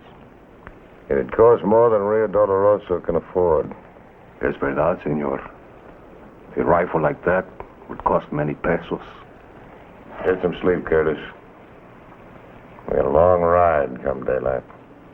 Well, now that'd just be flat out rude, Mr. Garrett. These folks are nice enough to give us shelter. The least we can do is visit. This crime you committed, senor. Was it so bad that Senor Garrett followed you all the way to Monterrey? It's bad enough. Catch is, I didn't have anything to do with it. Yet you ran. Isn't that true? Well, it was either that or get hung. Folks around Lincoln always did blame me for everything. Now tell me, Domingo, do I look like a man who'd kill somebody? What is in a man's heart, senor, does not always show on his face. Of course, I'm not saying it shouldn't have been done. And they're asking for it. Sashaying around like it was better than other folk. Treating people like dirt.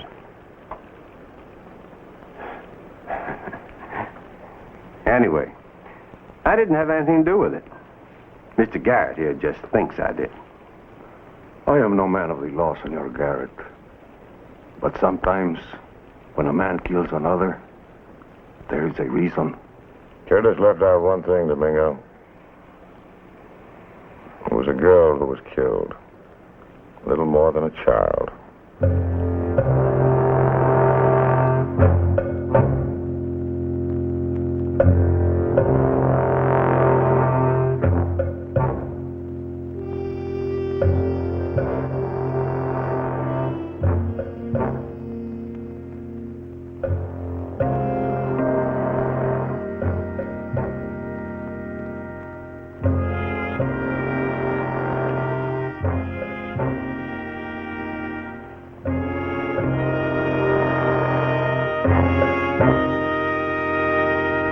A rifle wouldn't leave much of your face.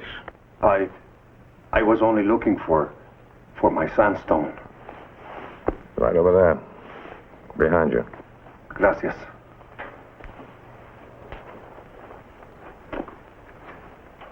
It's time we ate. Maria, los frijoles pronto. You sleep well, Curtis? Always do. Must be clean living. Well, storm's over.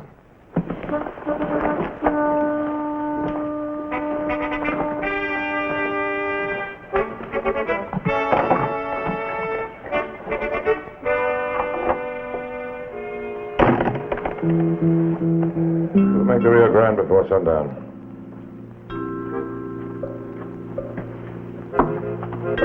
I'll take it.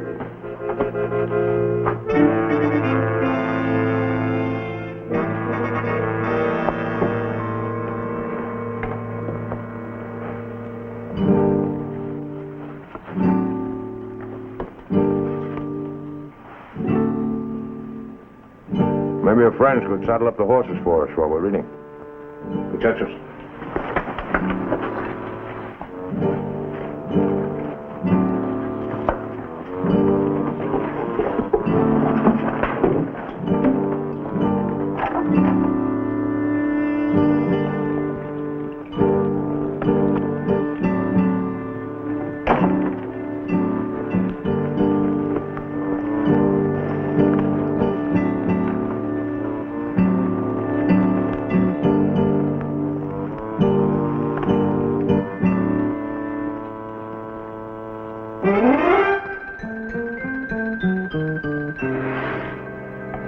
You're a very fortunate man, Domingo. Your wife is an excellent cook. Si, senor. She also has a strong back and rarely snores. Muchas gracias, senora. Por nada, señor. 20 pesos? Si, senor.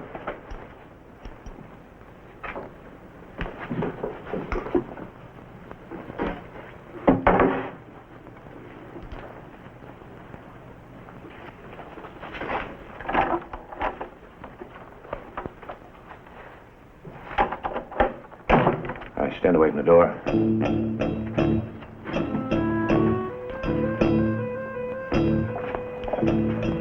Domingo, have that machete. I'm sure you won't mind putting it on the table. Knife like that can be a dangerous thing to carry around.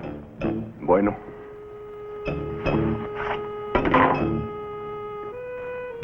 Your friends, too. Ustedes también.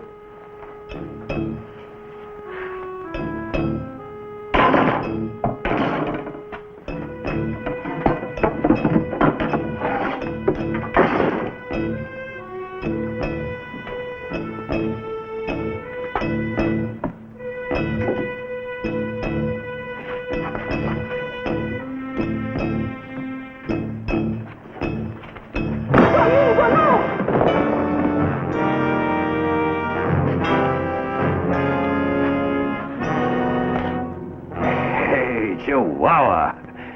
I ever get picked up by another tin badge, Domingo, I'll know just where to bring him. Humberto, el dinero.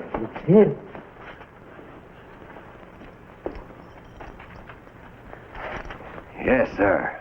I couldn't have done better myself. Hand me that key, amigo. Bueno.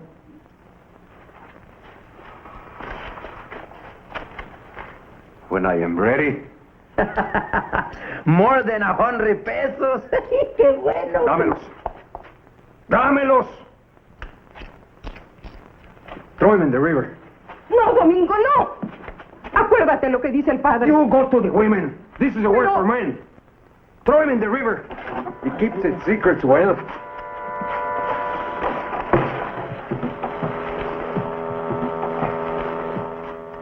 That's right, Domingo. Don't give them an inch. Women and buzzards. Same animal, I've always said. Now the key. Of course, amigo. But first there is the matter of your wealth. My wealth? Never have I seen such a thing. With a tooth like that, I would be the most important jefe in todo Mexico.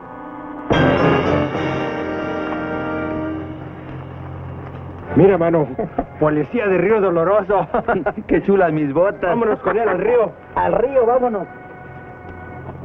Ángel! Humberto! Have you lost your senses? Put that man down.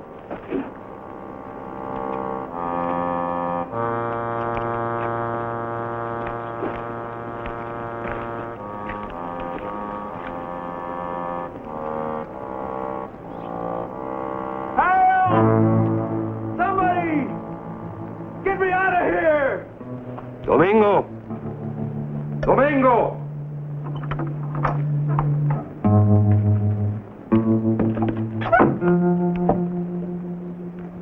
You steal the jefe of Rio Doloroso. And now you would kill? What is the life of a gringo to us, priest? We live, we die, we grub in the dirt. We scratch to fill our bellies. And what for? No, the gringos bring wealth. Enough for all of us. You have brought shame on yourself, your people, and your village. For this you will answer to your conscience and the magistrate at Monterrey. I answer to no man, Padre. This is my voice, and it speaks louder than all your words. Then let me hear it, jefe of Rio Doloroso. Show us all your bravery. Sound the voice of a man who answers to nothing. Put down that weapon, Domingo. It was made for the hands of a man, not a jackal. Put it down.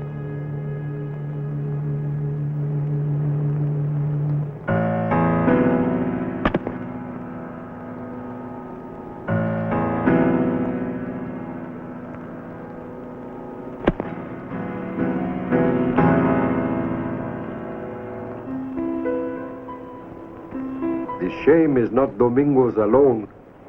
Angel, Humberto, all of you who waited and watched and did nothing.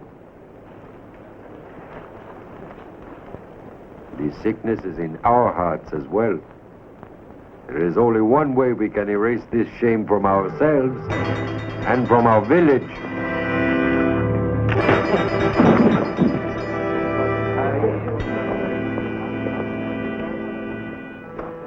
In my business, Padre, you learn early. Never turn your back on a desperate man. In my business, senor, there are no desperate men. Domingo was not striking at me, but at himself.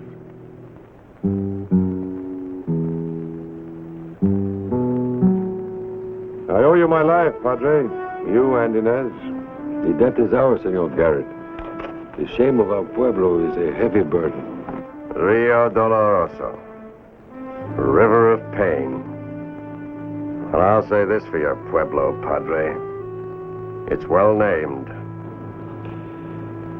Domingo will be tried, and he will be punished with Angel and Humberto. And your pueblo has no shame, Padre. Adios. Adios, senor.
Took a fall, boy.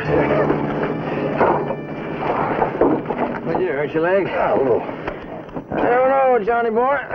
Looks to me like old Daddy Time just about passed you by. I mean, a fella in his prime ought to have that started in his hip pocket by this time. Not do much sitting, he wouldn't. No, nothing's gonna break that animal, unless it's another horse.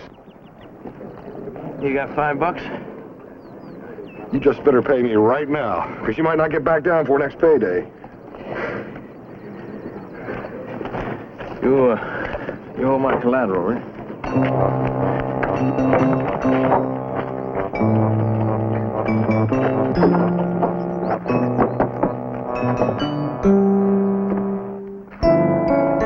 Easy, boy. Easy. Just old Billy come for a little friendly ride. No need to get nervous. Just stand there and I'll do the rest. Just like we were made for each other. That's how we're gonna ride.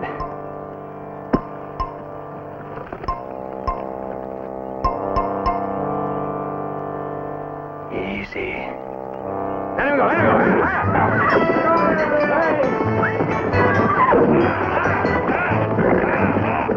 There's $5 right here in my pocket. Got him, Billy. Oh, you got him, Billy. You got him.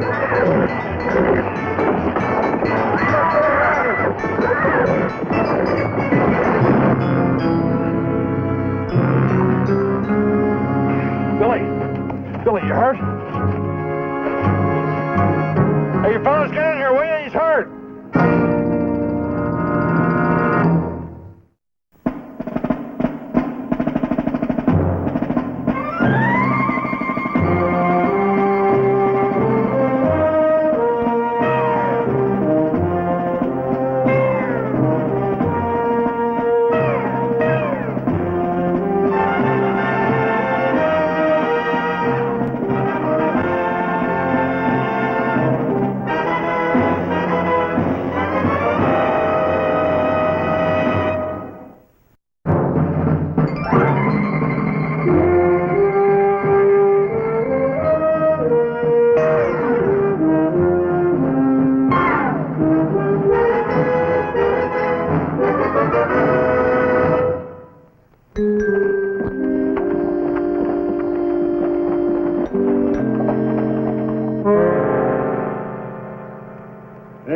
right about, Powder. It happened. Oh, the cinch slipped on his saddle.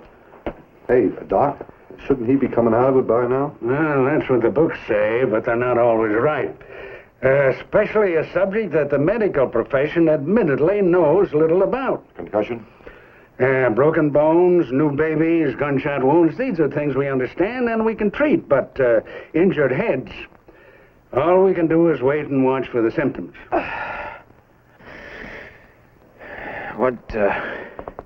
You're all right, Billy. You just got yourself a little knock on the head.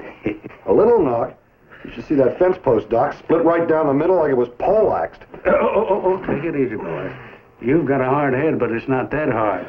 Until I say otherwise, you stay horizontal. There are worse things than getting hit in the head, Billy. Who knows, it might even jar a little sense loose. This doesn't taste exactly like a nectar of the gods, but it always does a good job. Now, here we are. Before you know it, you won't even remember you had a head. There you are. Sleeping powder. This will keep him flat halfway around the clock. You better save a little of that for me, Doc. Next time Billy gives me any trouble, it might come in handy. For myself, I prescribe something a little kinder to the taste. Say, sour mash. Oh. It's better for the liver. Which reminds me... Physician, heal thyself. Will you join me? I'll even die. Good.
Billy?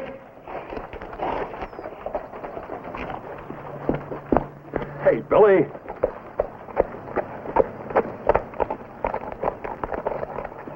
You're supposed to be flat, boy.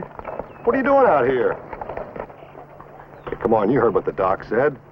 Tomorrow will be soon enough. Take your hand off me. Huh? Hey, well, look, the $5 means that...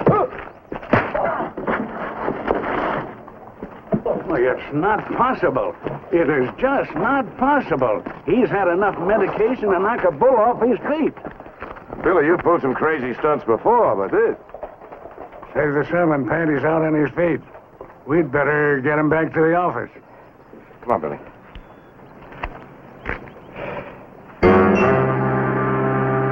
Billy, come on. No. Nobody's taking me. Billy, put that gun down. Billy, this is Johnny, remember? What's wrong with you, boy? Johnny, stay back. You too, Pat. Nobody's taking me, you hear? Billy, we don't want to take you. What we want to do is... Sweet talk. That's sweet talk for the noose.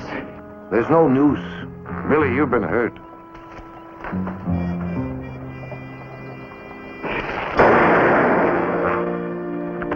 No, Pat, don't try it. Get back here before you kill someone.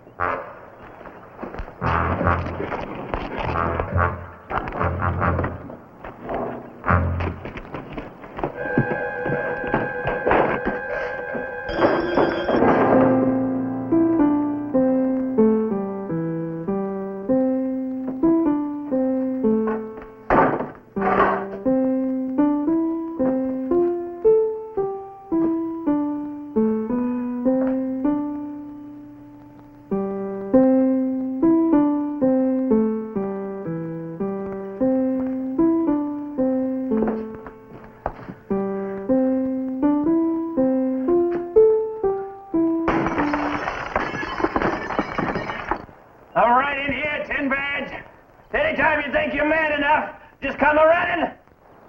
You better unhitch those horses. Doc, what's wrong with him? Oh, shock, injured head, maybe a combination of concussion and medication. I don't know. But I do know that in his condition, he believes he's another Cyclops, a giant among pygmies. He's capable of doing anything, and he won't need a reason. I have to get that gun away from him. Pet, he can't do anything holed up in there. But if you go after him, well, the way I see it, you've got two choices. Wait until Billy drops, or you kill him.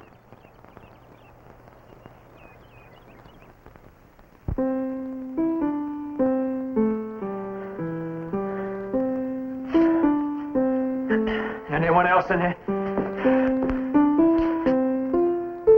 A big man with mouth and artillery to match. You sure got weak eyes. I ask you a question.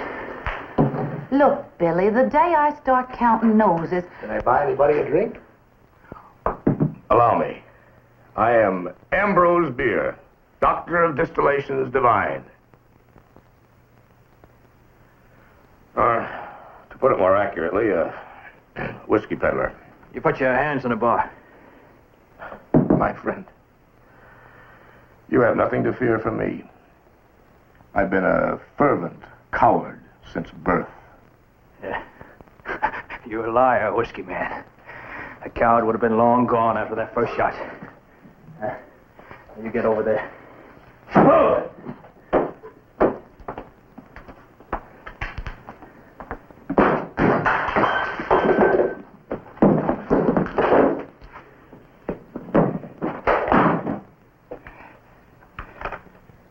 I knew this would happen someday.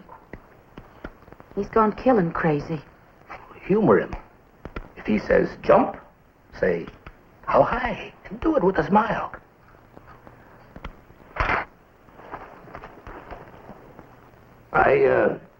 I take it this is your Jericho, surrounded from without by an army of Israelites. That's right, whiskey man, that's right. But it's going to take more than trumpets to blow these walls down here. You could say the same thing about a coffin. What I mean is, they can't get in, but you can't get out either.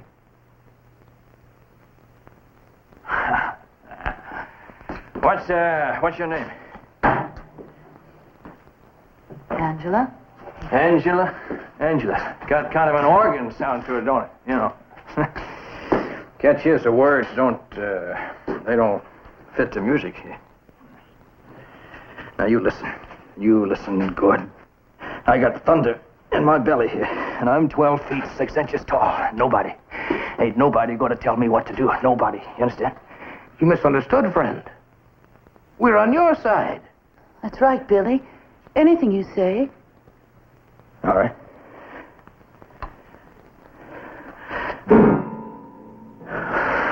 Give me that whiskey bottle, whiskey man. I got a thirst that don't know any better. Why don't you sit there? You play us some music, lady. And it don't have to be pretty, just loud.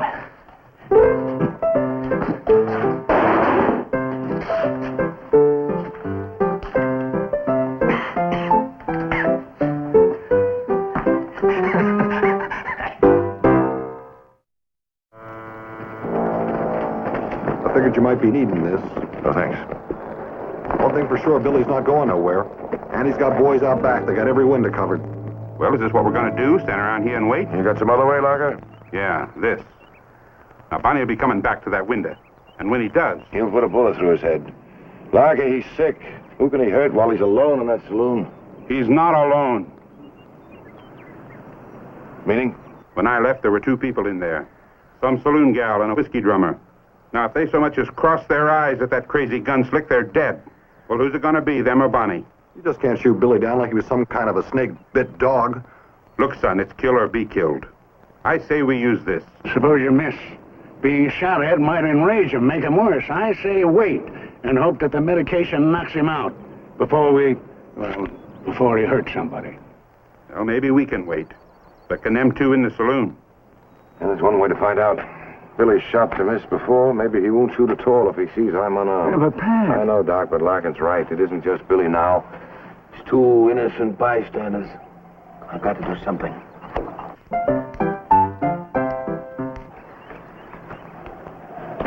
Billy!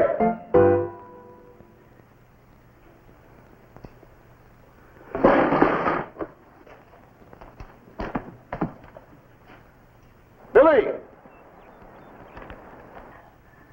I see you, Tin Badge. I see you real good. I'm not armed, Billy. I don't want to hurt you. But this has got to stop before it's too late. I'm coming in. Yeah, you do that.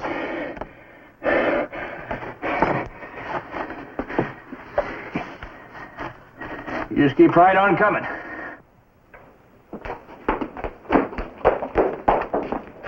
Billy, you got to believe me. Nobody wants to take you. All we want to do is help you. You've been hit on the head. You're hurt. It's only a matter of time before you go down. Billy, throw out that gun before it's too late. Billy, no! No! Get out of here. Next time, Tin Badge! Next time I won't miss! Maybe now you'll see things my way. If that woman hadn't yelled... Not yet, Larker.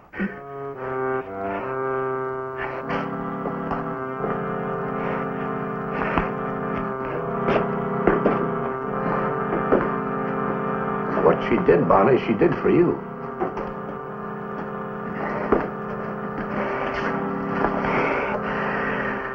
There was a little girl who had a little curl right in the middle of her forehead. And when she was good, she was very, very good. But when she was bad... Barney! Let her go. It's like the sheriff said. Nobody wants to hurt you. Better drop that gun. I can't hear you, Whiskey Man. I said drop the gun! You have to be louder. I'll use this if I have to. To get this, you're gonna have to. It's easy, Whiskey Man. You just pull the trigger. I'll tell you what, I'll play a little game with you. I'll count to 3.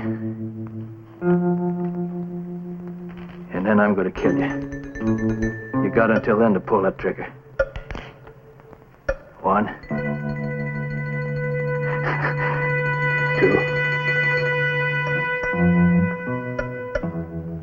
Might as well finish it. I couldn't pull a trigger at Fredericksburg, and I can't do it now. Go on. Finish it!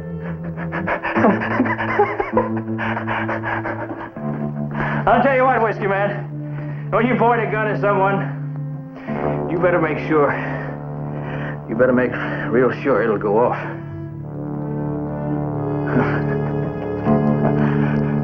Well, where's the music?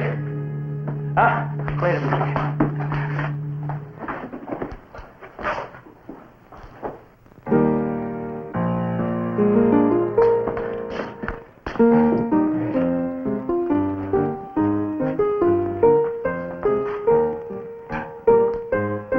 Thanks.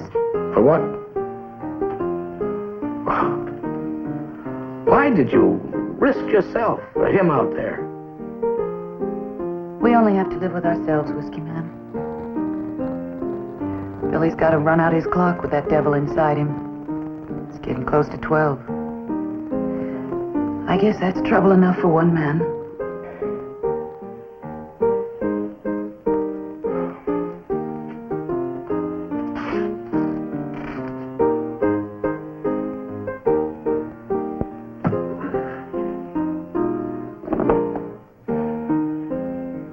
That's right, Whiskey Man. You just pour it down. Maybe you can just get the world to go away, huh? Leave you in peace. This isn't the world that I'm trying to run away from, Mr. Barney. It's the mirror that I have to look at every morning. I'll tell you when to stop. You just keep playing.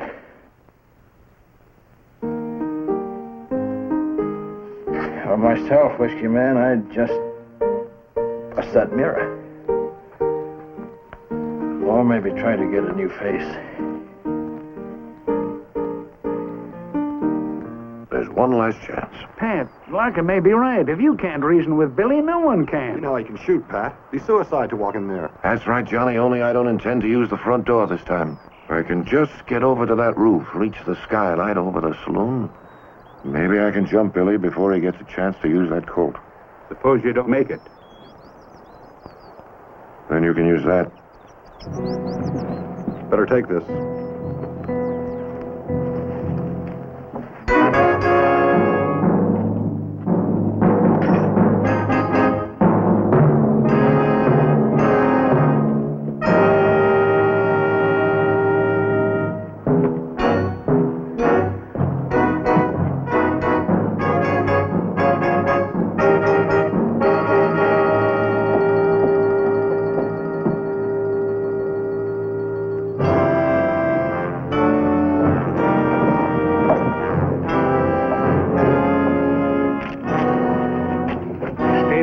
And keep that rifle out of sight.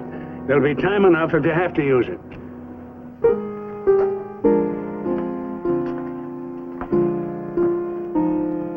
What kind of a song is that? It's just a ballad. I used to hear it a lot when I was a kid. I don't know why I started it. Finish it.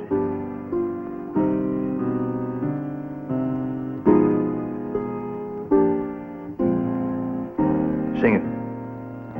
I'm no singer.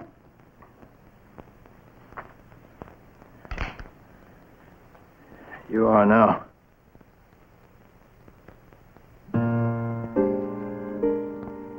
For years I have been traveling down a lonesome road. I'm so tired of traveling down a lonesome road. Never hear a friendly word on my lonely way. Only hear a mockingbird as he flies away.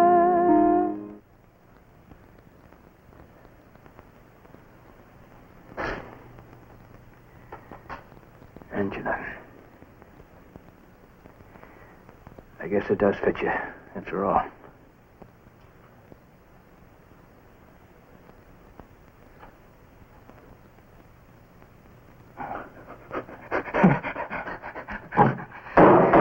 Now I want it loud, real loud. Come on. Play it louder.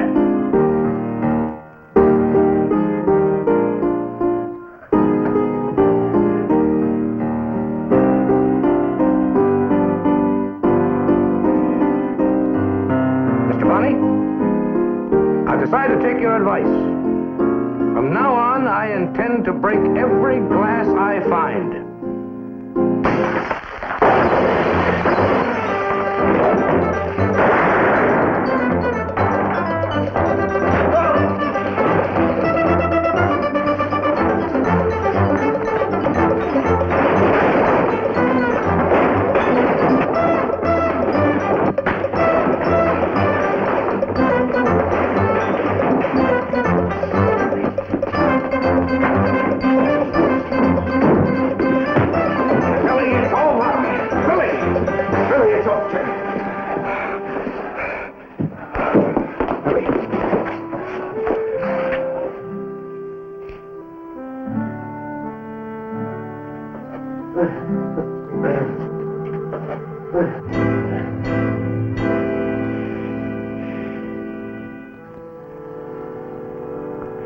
What's the matter, Patrick?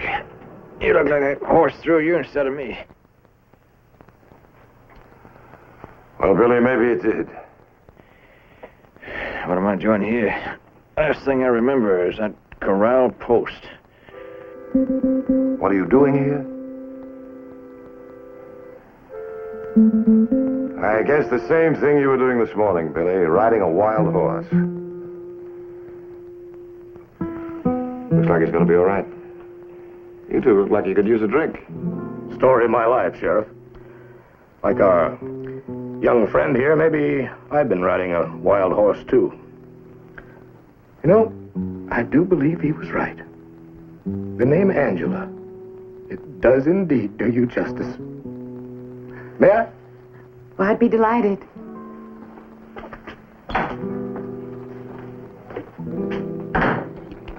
Who are they? Friends of yours?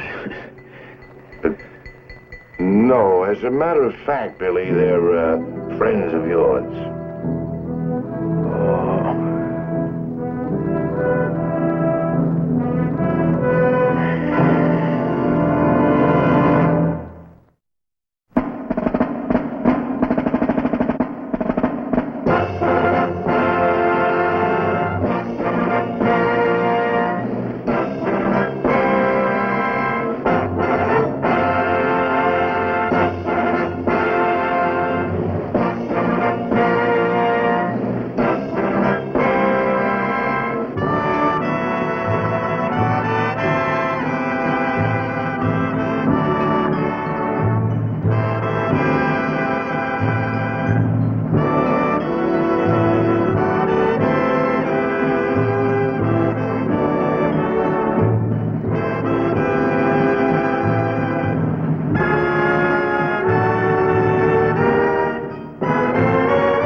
ভালোবাসা সুন্দর, ভালোবাসাও সুন্দর।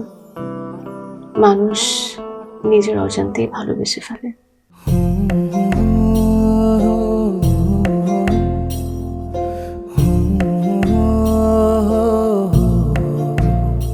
আমারও মনে হয় কি জানেন, আপনার মতো জানাশোনা কাউকে না আমার বিয়ে করা উচিত। এটা কি উপলক্ষে? ম্যাডাম, ফুলটা গ্রহণ করুন, তারপরে বলতেছি। ভোটার আইডি কার্ডে যার স্বাক্ষরের জায়গায় টিপসই দেয়, এখানে কেউ ডাক্তার। এই দুইজনের মধ্যে যে আগে ম্যাডামের মন জয় করতে পারবে, ম্যাডাম তার।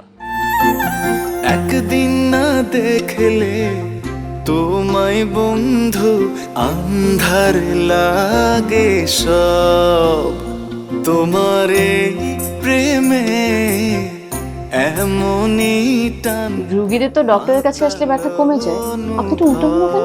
আপনি কি একটু উল্টো? তোমায় ছাড়িয়া যাব মরিয়া, তোমায় ছাড়িয়া যাব মরিয়া, যেও না বন্ধু আমার, ভুলিয়া ভুলিয়া। আমার মনে হয় আমার সমস্যা কপালে। ম্যাডাম আমার কপালে নেই, আমার কপালে আছে দাগ।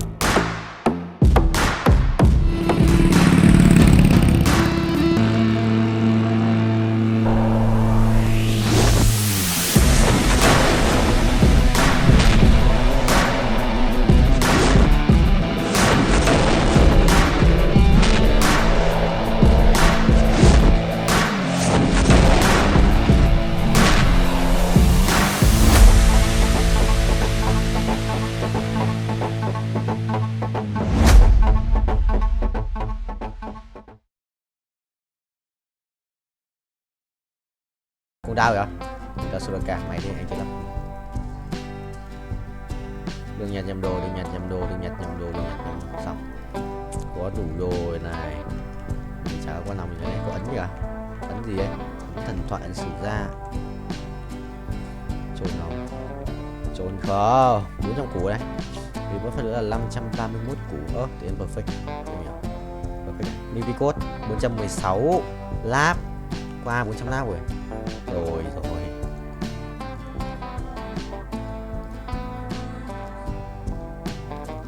Pháp rồi xong rồi. Đi lao, con này còn đồ đéo nữa.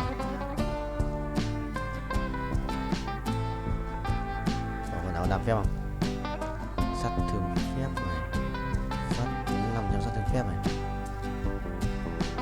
Con này full sát thương phép này. Ok. Làm đéo còn là còn một cái kìm có đồ mà đéo. Ok, xong. Với ai đây? Ba cái thằng kia. Bà kia có lắc thì sự láo đấy.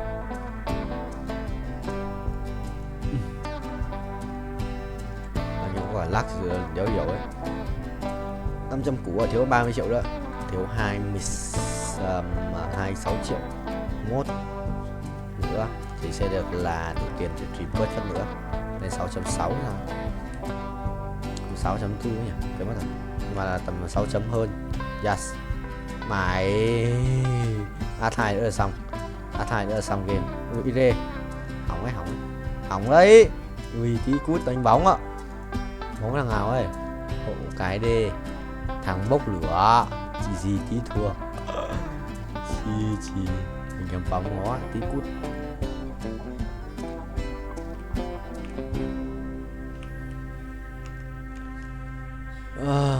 Cho thêm máu à, 19 thì làm chi, giờ mình phải thắng hoặc mình cút một trong hai thằng này.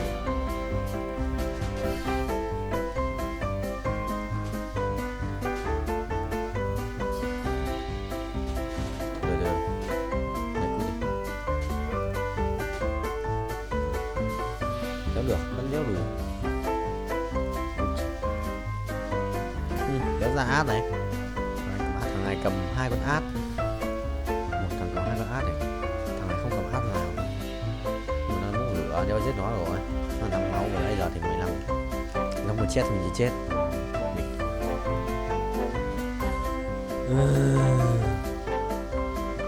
Cái thằng quay con lắc 3 bắn phát cho gần một con át 1 chắc cút. Cầm át rồi, nhưng mà nếu thằng át nhở, cũng mất 4 con mà. Không tỏ, một bắn lỏ lắm. Để bảo mà một bắn lỏ nhất, còn CC bị hết tung nữa trốn. তোমাকে 15 লাখ টাকাই দিতে হবে। তুমি যদি দিতে না পারো তোমার বাবাকে কল দাও। তোমার যত জমি জিরাত বাড়িতে যা যা আছে এগুলো বেচা হইলেও তোমরা আমাদের টাকা পাই পাই করে শোধ করবা।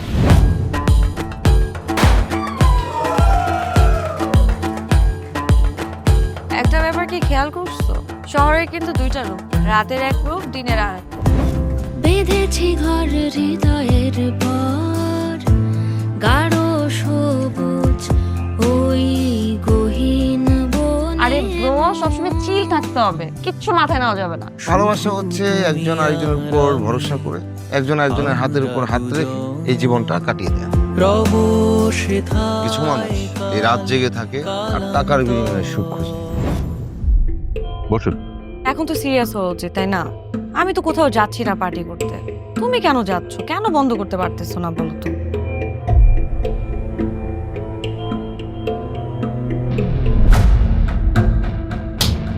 কার যে কোথায় সুখ সেটা তার প্রিয় মানুষটাও কখনো জানতে পারে। পাশাপাশি তবু যাচ্ছি বিপরীতে,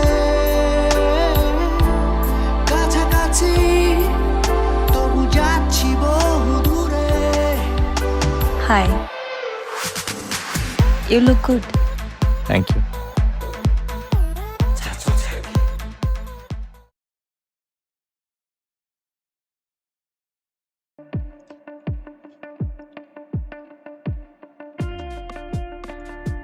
Cần chứ mình sẽ bộ con này đi này, mua này, còn mua đi vào là xuống.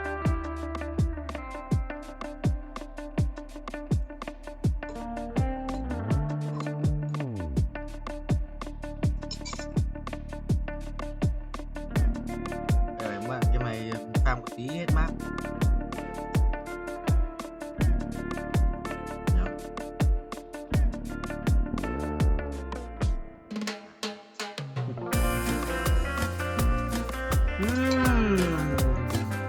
Cái giá một cái món rất là vui mà. Làm giá ra viên giá này. Viên đủ đại.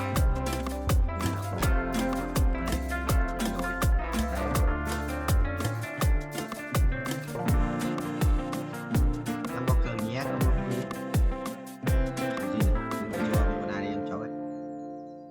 Pegang tay ra. Được, bố đi ơi.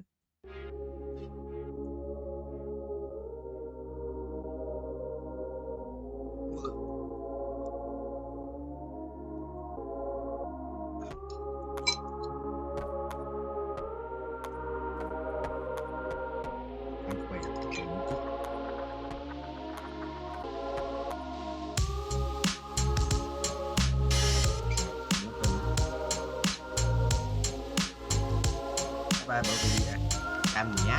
Giờ mình sẽ farm rất nhiều lucky block. Mình chỉ ra vào kim cương thôi.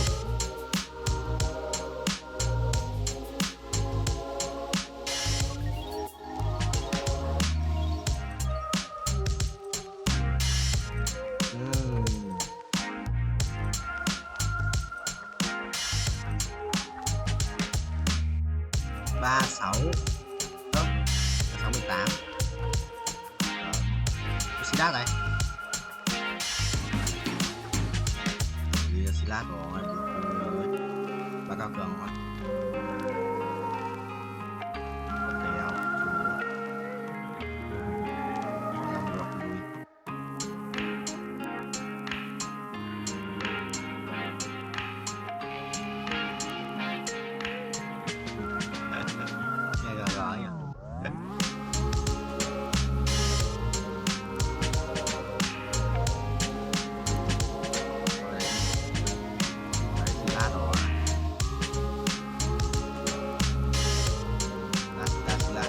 năm đã sửa mạnh hết đéo rồi đấy gà nhiều chấp 8 con cao cường phát yếu đấy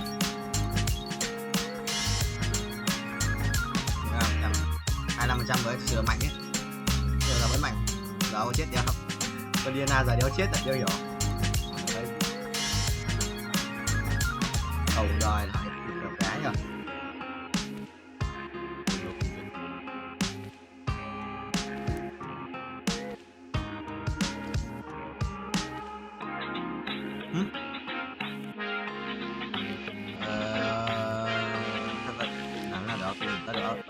đó tôi mở ép rồi đó không tạo đi xin à ở đây coi và làm người nó sẽ cho thì đó có văn và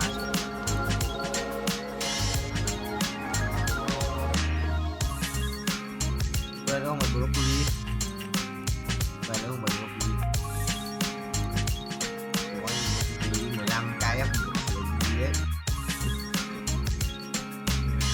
15 k F1 tao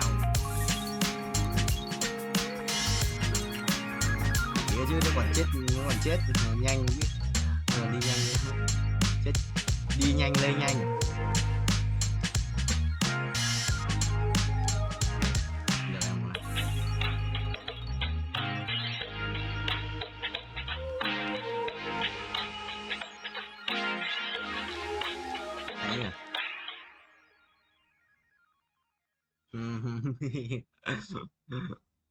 quay làm cái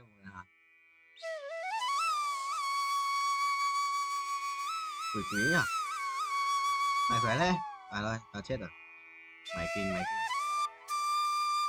con điên nào thì nó chết được dây chuyền tự lực nó chết được ai mới bị phải không đê của em đâu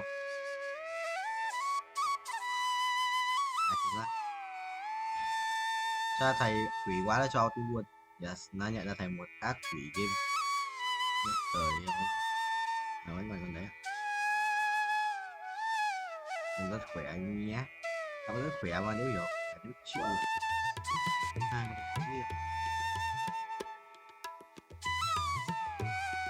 này mất trích rồi thôi ấy nhót vừa mất trích một lần rồi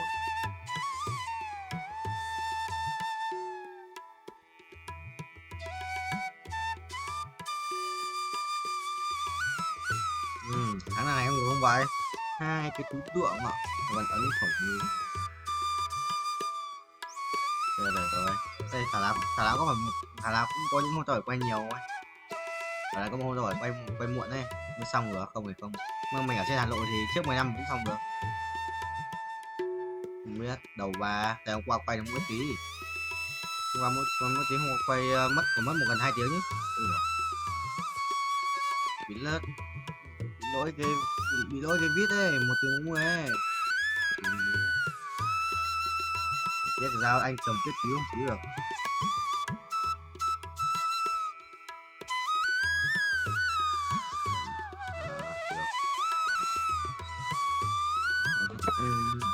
ấy hỏi tao là cho xem Netflix thì anh nhé, không bao giờ tao bảo là được mở bạn.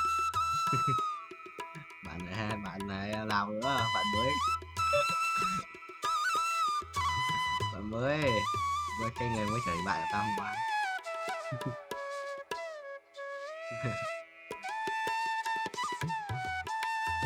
Cho xem kìa anh nhé. Nhưng mà quên mất. Để cho thằng khu kia đóng Netflix ấy, quên mất. Đấy em vui rồi.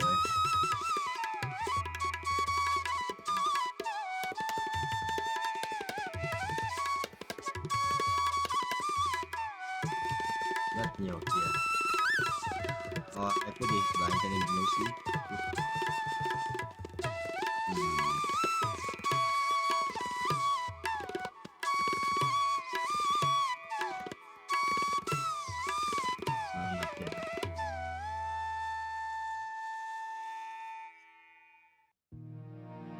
Mày check Netflix của tao xem mà đã.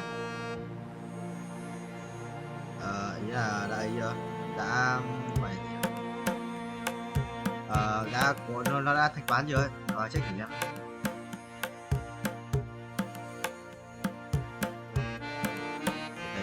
Tao chuyển không? Mỗi hai át thua bắt rồi. Em phải xem gì đó. Em bảo là bao giờ có tiền em chuyển qua bảo là cho 100.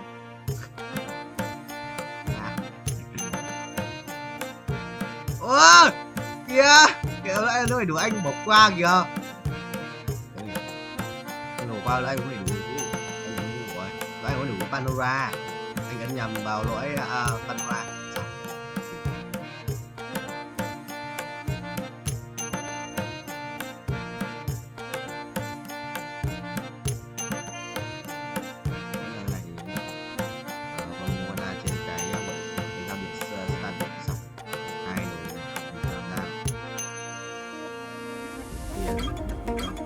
Tao lưu với thằng bạn tao ở trong con này là một con nam Netflix kỷ lục.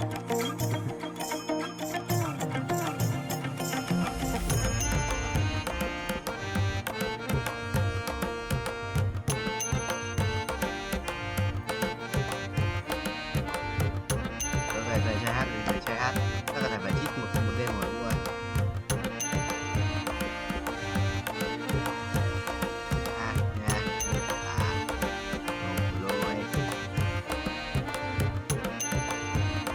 Con lấy đủ nếu nhặt Shiba con lấy cái mạnh rồi. Con lấy đồ thì cần đéo phải đợi để nó xây đồ cần đéo đắp cần.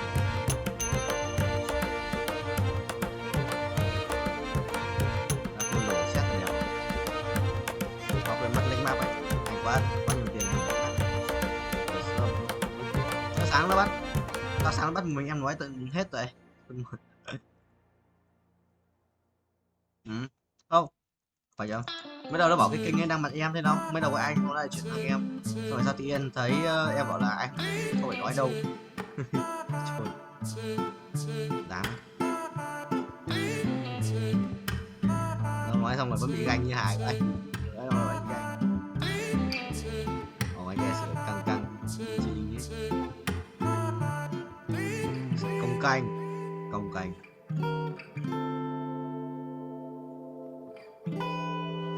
Tính nhất nói ít đi à. Phải cho nhót không? Phải nói ít đi à. Cái lúc mà ông anh kia bảo là đít đi, anh phải trở thành Hoàng Tuấn nói. Tại lúc ấy cái tính to đùng anh tưởng Hoàng Tuấn nói, lúc cái tính to anh tưởng là anh gần mic nói với cả giọng lúc ấy không phân biệt được. Nói cái DIT ấy.